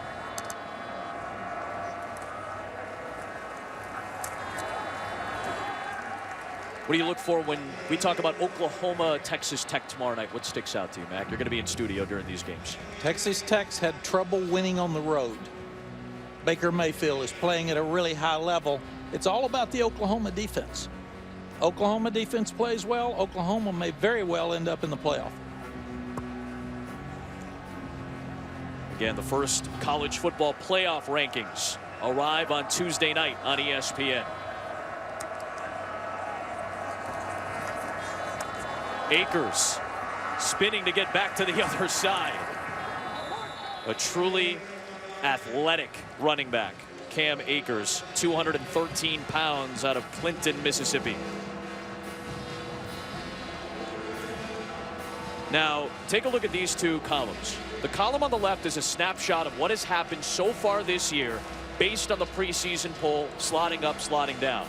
On the right side is the FPI, the Football Power Index, which not only takes into consideration what's happened, but also projects going forward. So a more encompassing look at what the top 6 might look like come Tuesday. Ohio State sitting at number 2. I thought that was interesting. 3rd and 3 for Blackman, incomplete. What I have learned is that the writers don't know, the coaches don't know, the fans don't know, and we sure our staff people don't know. We don't know either, man. And that's why we watch. Yes, I can't wait till tomorrow. We have some great games that will determine a huge step forward for some teams or back for the playoff. Ohio State, Penn State, arguably the biggest game in the Big Ten this year. That'll be in Columbus, the site of game day, and literally everybody else in the college football world getting ready for that one. Playoff has made every game important. Exactly. That's the wonder of this new system into its 4th year. With a high punt by Tyler. And a fair catch signaled after a 43-yard kick. All Boston College so far tonight.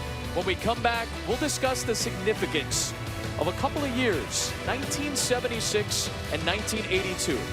Why is that important? We'll tell you. The last time Florida State had a losing record to finish a season was 1976. Gerald Ford was the president. Rocky was the top grossing movie.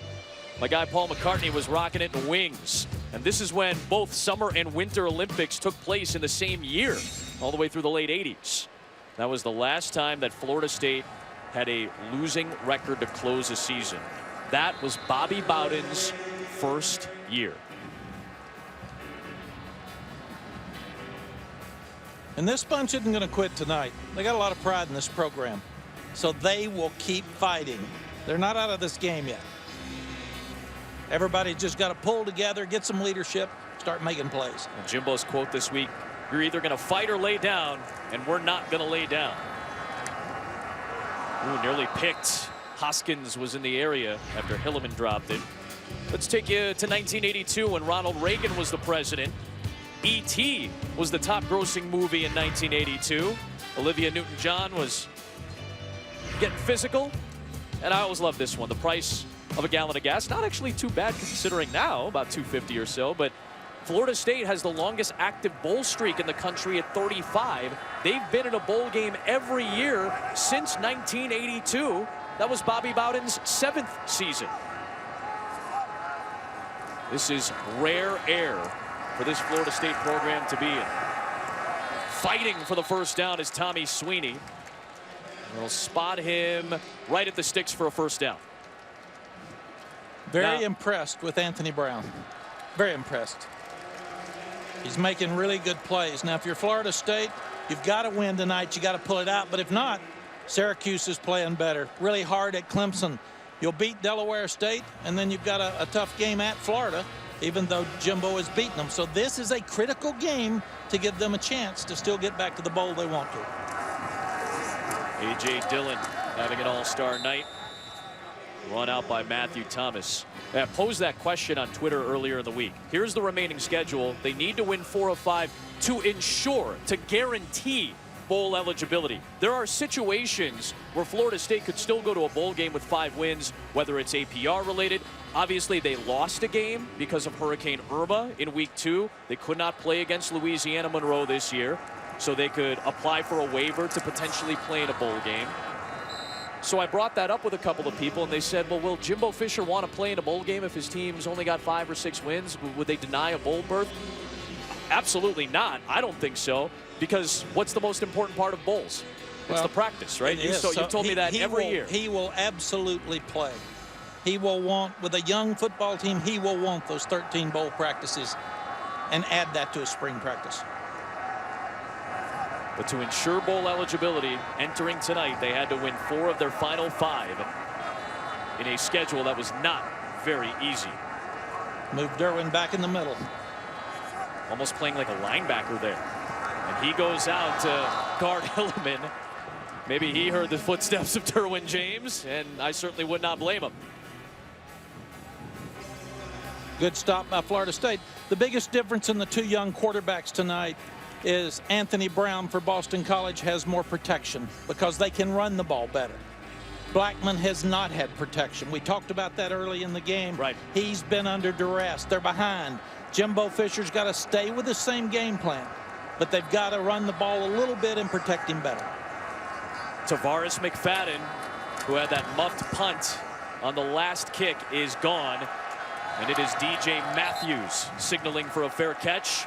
There's a penalty marker thrown back at the 33. Running into the kicker, number 56, defense. 5-yard penalty results in a first down. And that is a brutal penalty for Florida State. It was 4th down and 5. They had a chance to get off the field, and Emmett Rice picks up the nickel dimer on the running into the kicker penalty. It's like a turnover. It was a 4th down. You're punting. You're getting the ball back. And Jimbo Fisher told us yesterday it's the little things that they're not doing right that are killing them. And he's saying, my bad. Yes, it is. He knows. That's what I used to tell him. You can tell everybody in the stands, but we all saw it. Don't do it.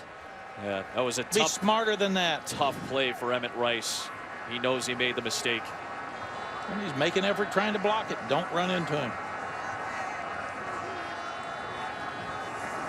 Right back to A.J. Dillon. And if you're Scott Leffler, you got to keep playing the same game plan, calling the same plan you did in the first half. Don't get conservative. Keep being wide open. When do you feel like you felt comfortable maybe taking the foot off the gas? Is it a point differential? Is it a time in the game with a lead? When did you feel comfortable to start slowing the tempo down? 4 minutes left in the game. Okay, so it's that deep into it. It is. You've got to score more points. Florida State's got too much speed. They've won too many games. They've got a pretty good balance. They've thrown it 20 times and rushed it 34, and that's a pretty good balance for Boston College. Scott Leffler's done a good job tonight. He was Steve Adazio's offensive coordinator at Temple in 2011. He was the offensive coordinator at Auburn in 2012. Coach Adazio said we're going to keep the foot on the gas. That's right. He said that to Jen Latta. If you missed her halftime interview with Steve Adazio, he said specifically, we have to keep our foot on the gas.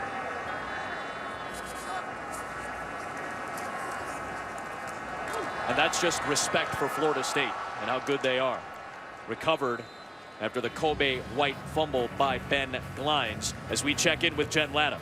Well, Harold Landry is sitting down here with the defense in the circle. Guys, we were told he is crushed to not be out there with his team, and you can kind of see it in his nonverbals. He's a little bit antsy, maybe even a little bit bored, but he is pulling guys off the field when the defense comes off the field. Guys like Noah Merritt and Zach Allen giving them some tips.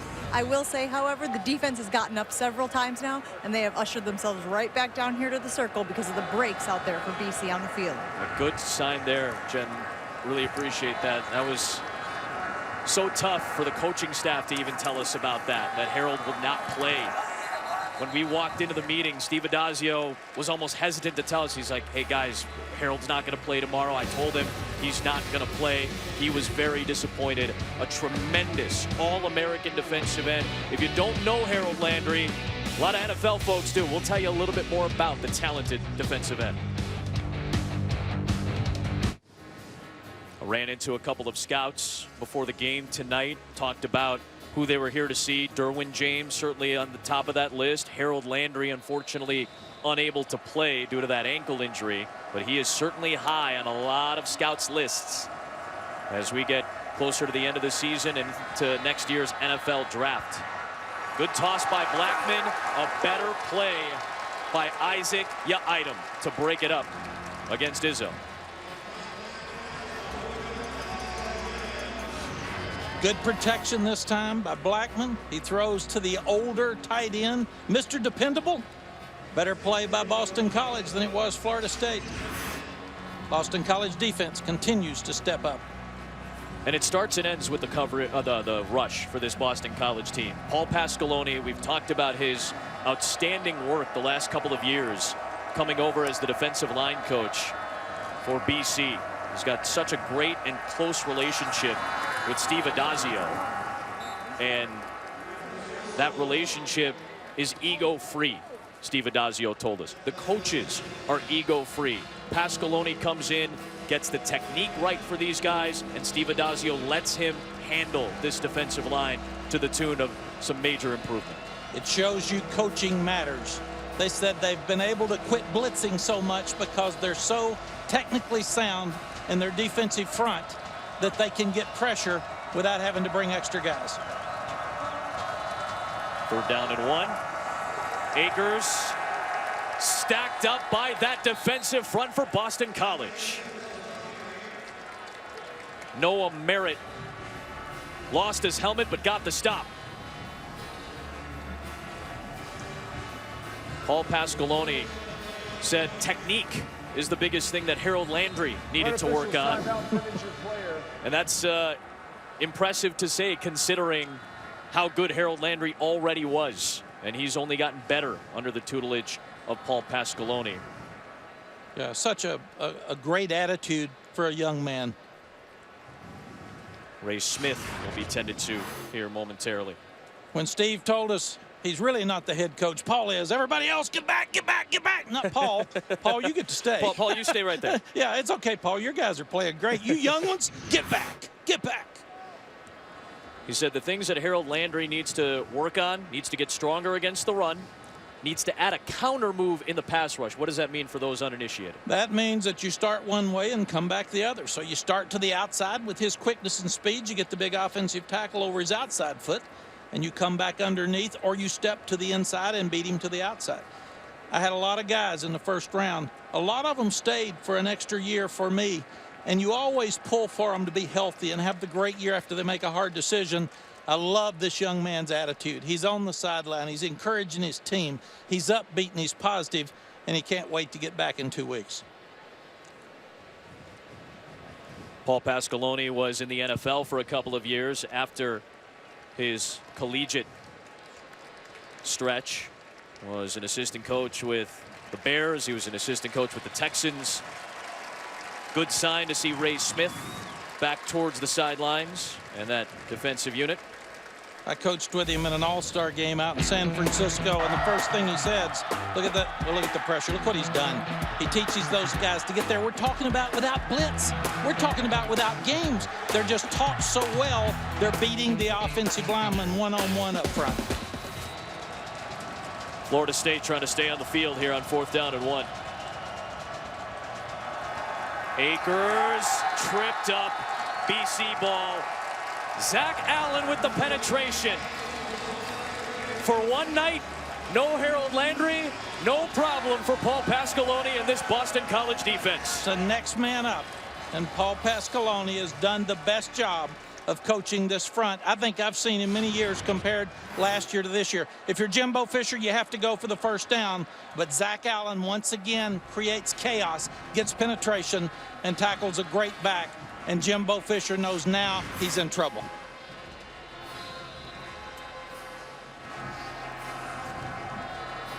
The Connecticut Player of the Year in 2014, Zach Allen. He wears number 2 on defense. Number 2 on offense has been a bulldozer tonight. A.J. Dillon with a good run on first down. Hey, you want to talk about running backs that people don't know enough about? Can we talk a little bit about David Montgomery for Pete's sake? Iowa State's outstanding running back. They're 25th in the country. They host 4th-ranked TCU on ABC or ESPN2 at 3:30 Eastern Time tomorrow. Also available on the ESPN app. That is an underrated running back in college football. Yes, it is, and an underrated team with an outstanding young coach in Matt Campbell. Now, you've turned it over with a 4th down miss.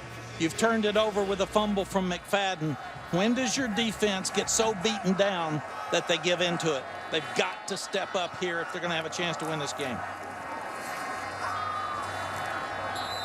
Jacob Pugh on the stop of Dillon.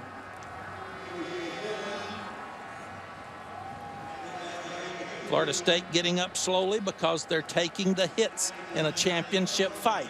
Time after time after time, and now yards after contact, because big man he's averaging 5.3 per carry. Mac, you talked about this in our production meeting. It's so important for BC to stay ahead of the chains. It's felt like they have tonight. They have, because you can run the ball on first down. Anthony Brown, 1st and goal, Boston College. And that's another big 2nd down play. Oh, and Brown comes up gingerly. Remember, Jen Latta told us right at the top he came in with a sore shoulder. He'd been banged around the last couple of weeks. Don't want to make any assumptions as to what is paining him right here, but that's a bad sight. And right away, there is Darius Wade right next to Steve Adazio, ready to come in.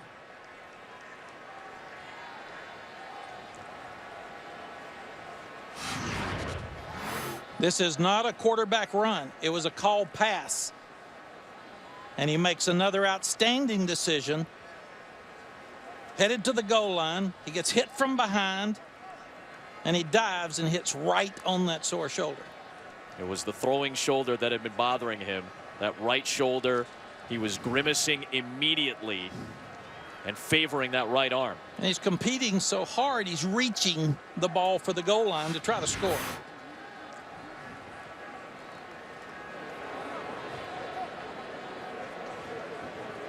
Anthony Brown won the job over Darius Wade, a quarterback most of his life, was a safety though for his first 2 years of high school, then was switched over to QB. And football is a game of attrition. Next man up. Yep. Both of these teams have had a lot of injuries throughout the year. Who steps up? Who's ready to go? Darius Wade's been around a long time, played a lot of football. It's his turn to go help his team.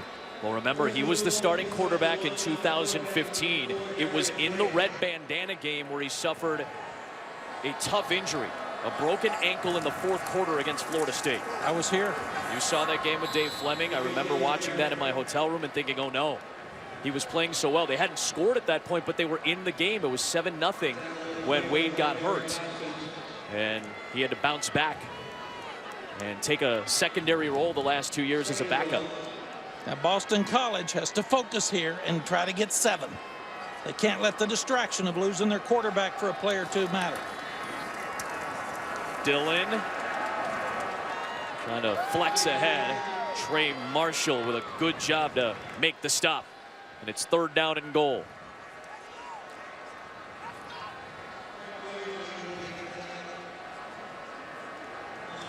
Brown being tended to and checking out that right arm. What do you do here, Mac? Do you go to Dillon here? Do you play fake? What are you looking for? You go to the one that brung you. And that is give it to the big guy. H.A. Dillon. Carry number 30 for Dillon tonight. Wade stumbled and still got it to him. And Florida State makes the stand. And Jacob Pugh is fired up. And here's your decision as a coach. Do you fake it to big man up inside and let your quarterback walk? Or do you go say, this is where we're going to go win the football game? Put big man on big man, go forward. You're probably not going to use the quarterback sneak here because you got a new quarterback coming in and he's cold and you don't want to get him up under the center.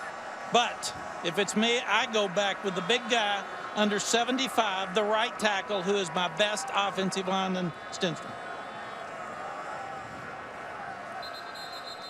Steve Adazio is going to use a timeout. Timeout. And I don't go for 3 points here simply because if we don't make it, we're leaving them with a poor offense right now, really struggling against our great defense at the 1 yard line, 99 yards away. So we can still get points. So go for the 7 here. Don't go for a field goal. And a touchdown here might be the knockout blow before the fourth quarter. Who would have thought that before the night? No doubt. And then Jimbo Fisher has to start changing his play selection and be more wide open, and they're not protecting well enough to take care of Blackman.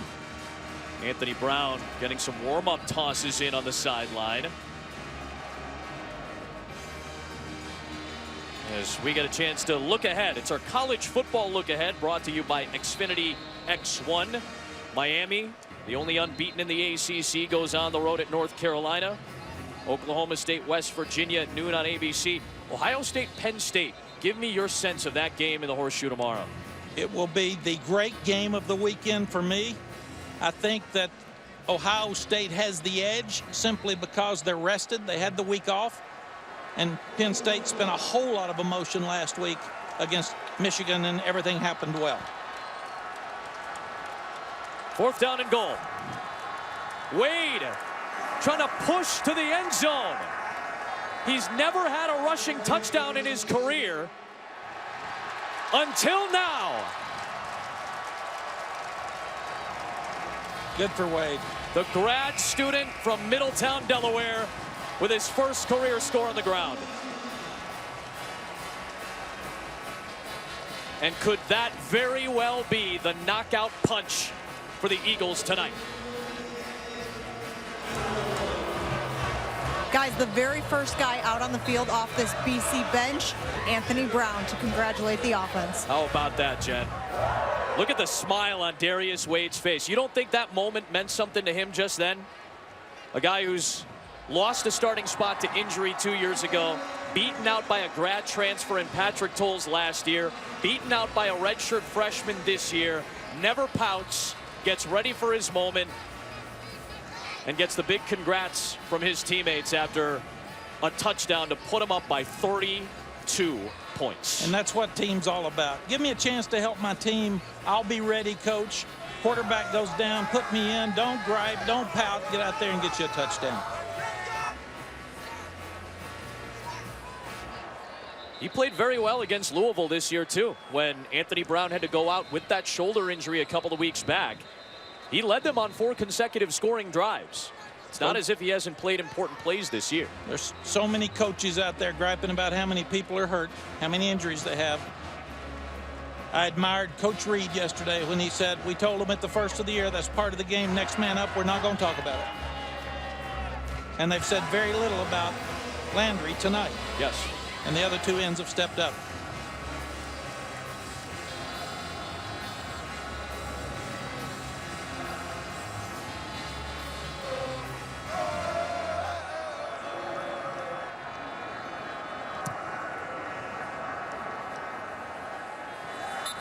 What do you think people are thinking right now? They're flipping over between baseball, maybe another football game. They see this score. What should they be thinking right now? Well, it's a huge surprise. What we're thinking is Boston College is better than we thought.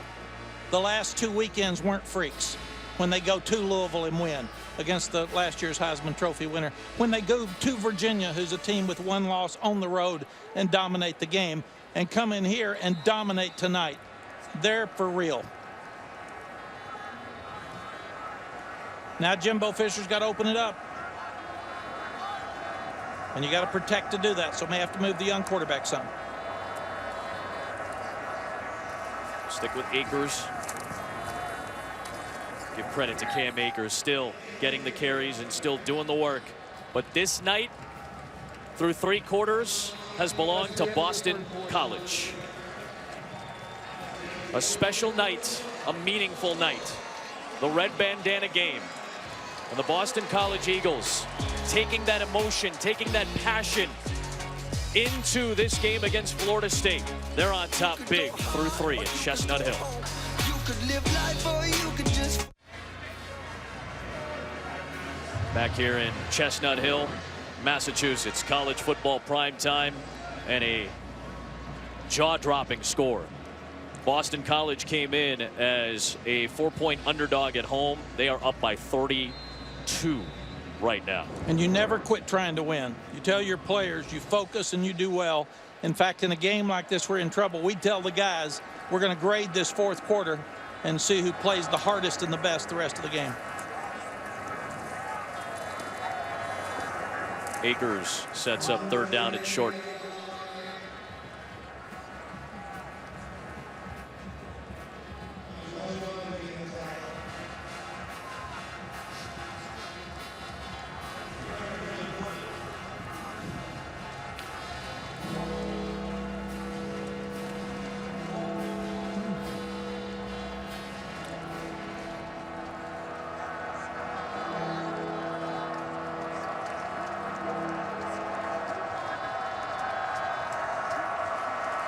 Right back to Akers, and he gets brought down. Ty Schwab might be having the best game of his career tonight. Ty Schwab is from Merritt Island, Florida, and he was not shy about talking this week. He was a little offended that Florida State didn't go after him in the recruiting process. He wanted to potentially play for FSU and Jimbo Fisher. He made that known this week, and he is having a dynamite night Well, tonight. they can't sign all of them. I made a bunch mad at Texas every year. When you sign 22 and 375 sign, you're not going to get them all.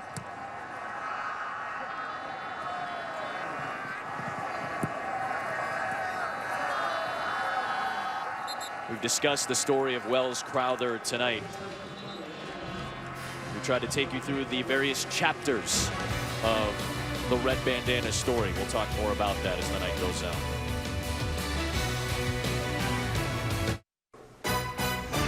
ESPN College Football, brought to you by Coca-Cola Zero Sugar. Real Coca-Cola taste, 0 sugar, 0 calories. Certes, Toto.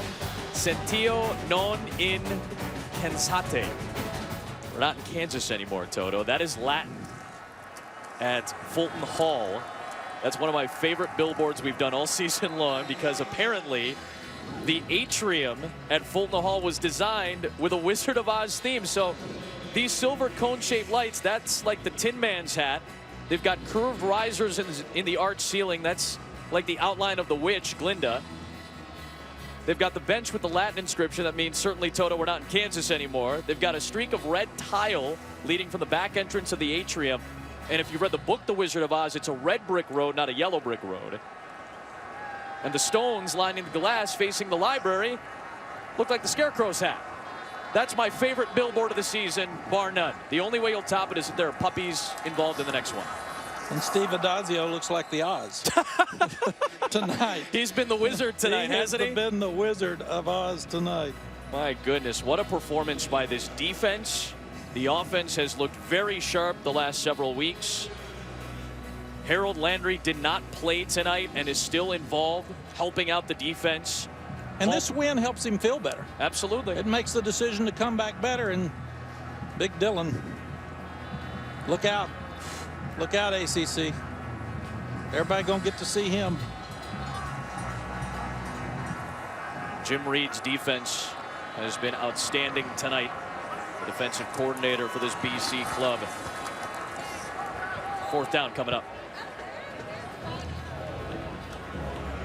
Well, guys, we talk a lot about Paul Pasqualoni, but it is not just him. Jim Reed has 44 seasons of coaching under his belt as well. And one of the things that Adazio told us was that there is no ego between those two. They work very well together. Jim replaced Don Brown, who's doing a great job the last 2 years at Michigan. Jim's 66 years of age, out of Medford, Mass. Played at Maine, started his career at UMass. He was the head coach there. Was the DC here at Boston College when Dan Henning was still the head coach. Jim Reed's got a lot of experience, a tremendous teacher. DJ Matthews. Flags are thrown, a couple of them. Really good return by Matthews. And out of bounds inside the Boston College 40-yard line.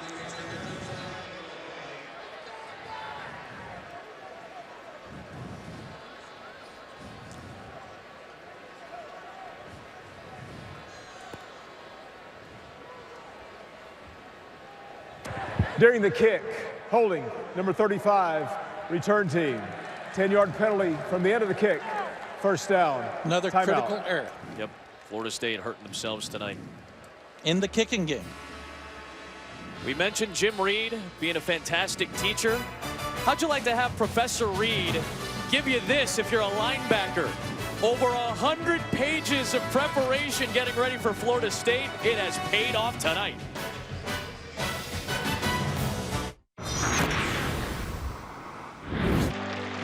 Welles is remembered by the people and the places he touched. At Boston College, in the annual Red Bandana Run each fall. In Nyack, inside Empire Hook and Ladder, his picture is the last image firefighters see before they answer a call. In New Jersey, in a photo inside the living room of a woman he saved. We've showed you some clips. We've tried to divide the story up. We've gotten the insight of Tom Rinaldi. We've talked to people down in the field.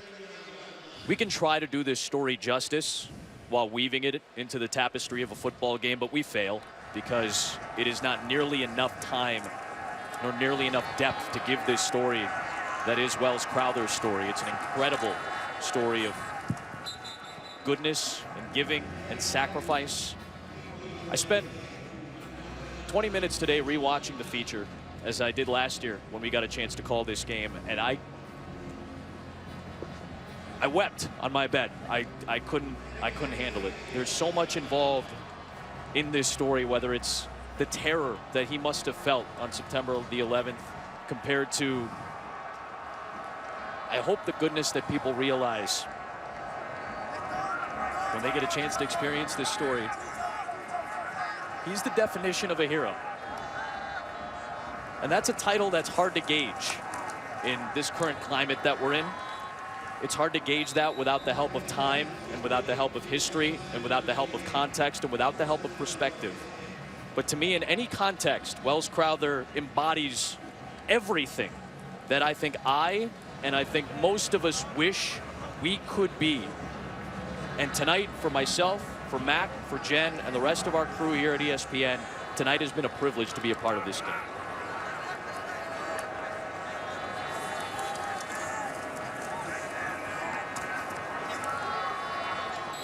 You know, guys, we asked the players we spoke to what it meant to play in this game, and Anthony Brown told us Welles Crowther set a standard for human beings. He said one man can make a difference in so many people's lives.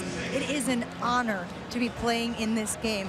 And guys, I think Welles would appreciate that attitude. In his yearbook, as you probably saw in the piece, Adam, his yearbook quote was, "There is no I in team." You've certainly seen that from this BC squad tonight.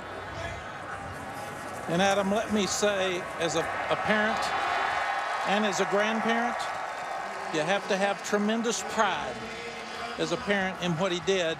And I can't even imagine the pain, even tonight with the pride, the pain that they feel because they lost the most valuable thing in their life, their son.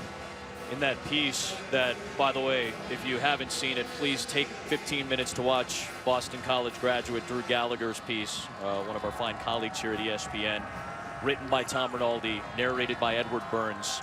Take the time to watch it and listen to Jefferson say there is, and I'm paraphrasing here, so my apologies. Listen to Jefferson Crowther say, there is no greater gift you can give than sacrificing yourself for someone else.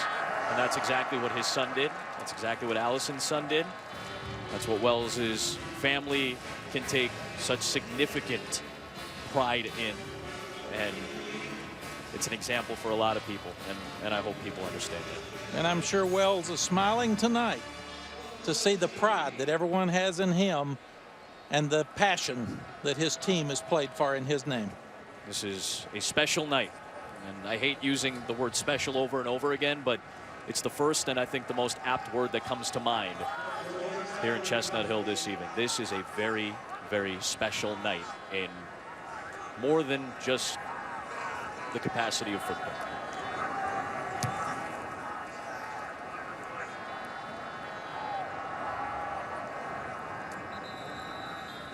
.8:14 to play here in the fourth quarter.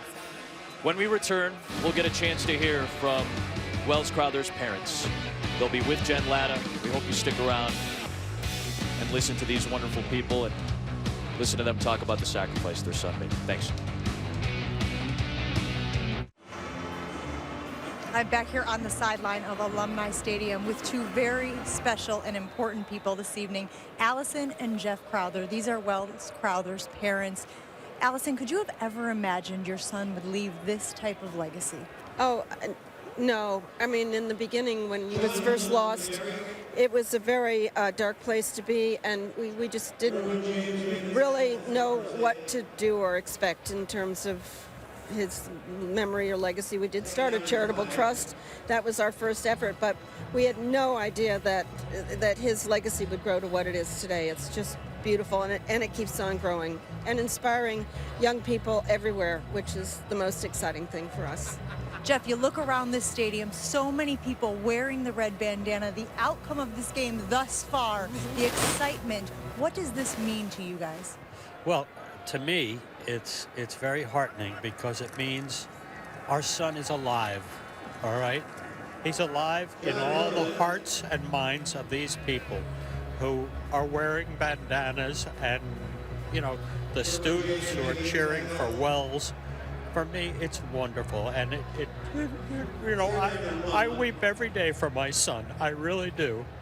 And watching these kids in the stands, in the stadiums, it brings me to tears. It truly does. They're wonderful. They're so full of energy and enthusiasm.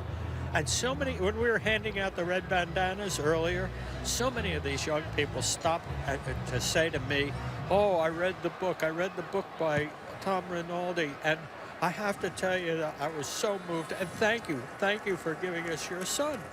And I said, well, it wasn't so much our giving you our son. I said, but I'm glad that you read the book, and I'm glad that you've taken something from it. Oh, and they tell me they've been so inspired. It's wonderful. And I hope that you both know how wonderful of parents you are to have raised a young man so heroic and so courageous that can leave a legacy like this. So thank you very much for joining us. You know, and I've said this many times.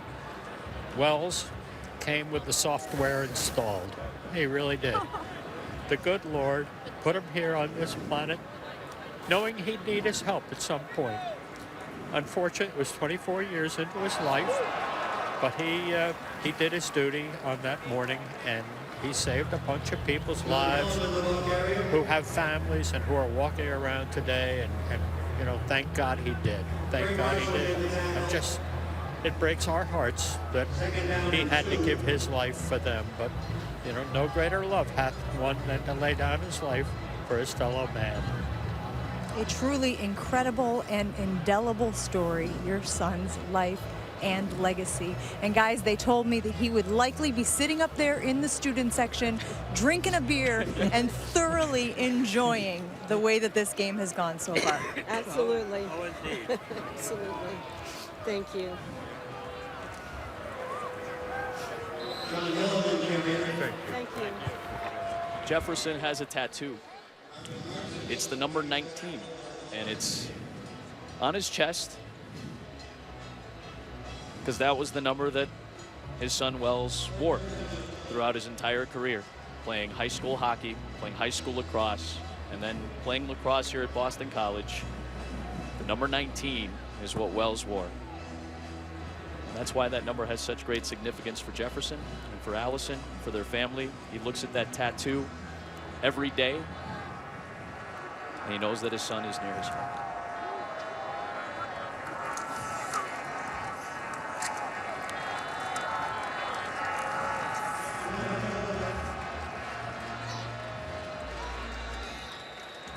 As a father, I pray every night that I die before I would lose a child or lose a grandchild. So I can't imagine the pain. The pride, but the pain. And we appreciate everybody here in Chestnut Hill as part of the Boston College family that has allowed us to tell this story. We appreciate the Crowther family for giving us the opportunity to tell Welles' story.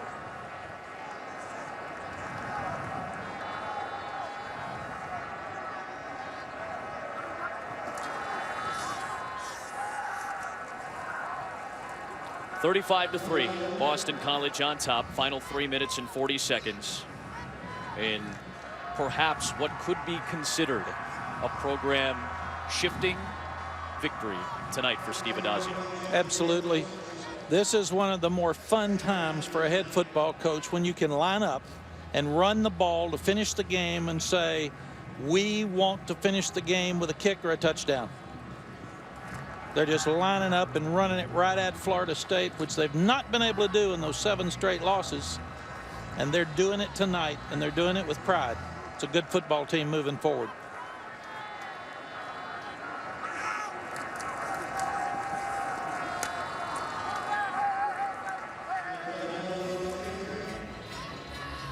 Third down coming up here at Alumni Stadium, and we get a chance to take a look at our Wells Fargo Innovations of Better.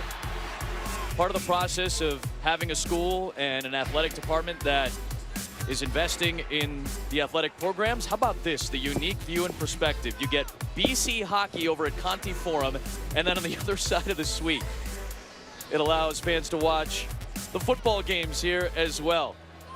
That is outstanding. A very cool, innovative thing to do, and it just feeds into the story of Boston College right now. They have a brand new athletic director, the youngest in the Power 5, and Martin Jarman. Got a chance to meet him earlier today. He is a delightful person, young, energetic. He brings diversity to this position, and that is a trend that we're seeing with college athletics becoming more diverse. The hires at the highest levels are becoming more diverse as well. Yes, you look at the new hires across the country. Of course, we know John Wildhack. We work for him. He's doing a tremendous job up at Syracuse. But Carla Williams, leaving Georgia as a basketball player, coach, administrator, becoming athletic director at Virginia. I hear nothing but wonderful things about Carla moving forward. And there's a message out there tonight for athletic directors. If your guy's making progress, even if your fans are mad, and he can turn it around, people in Boston College are happy tonight that they kept Steve Addazio last year and the year before. There was a question. We felt it. We felt the doubt last year. Steve Addazio seemingly felt some of that doubt. tonight, they have left no doubt BC up there.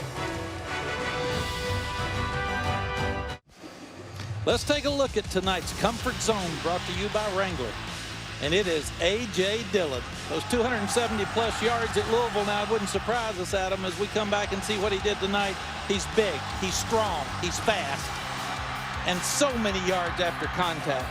He's got the lower legs to move the pile, and he's a powerful runner that the ACC is going to have to put up with for a long time. J.J. Cosentino is into the game at quarterback. He hands to Ryan Green on first down. 149 yards tonight against a veteran Florida State defense. Yes, he's proven he can do it every week now. He had 91 yards last week at Virginia.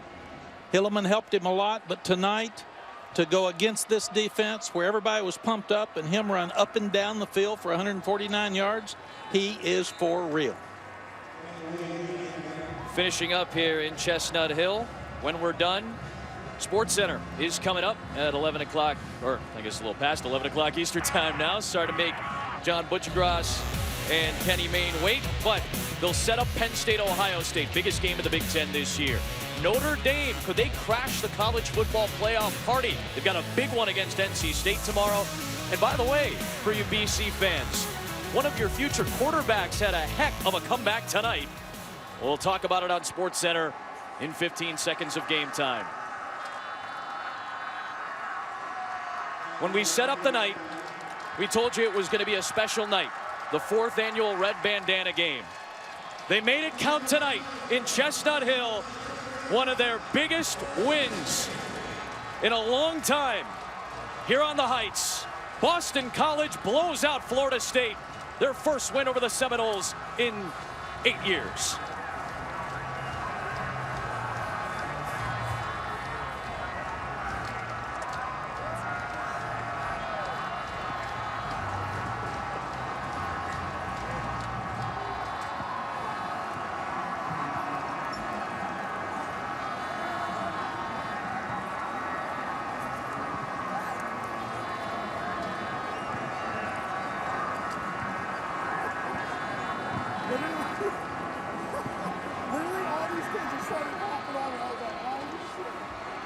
Nobody on this Boston College staff or on this roster had ever beaten Florida State.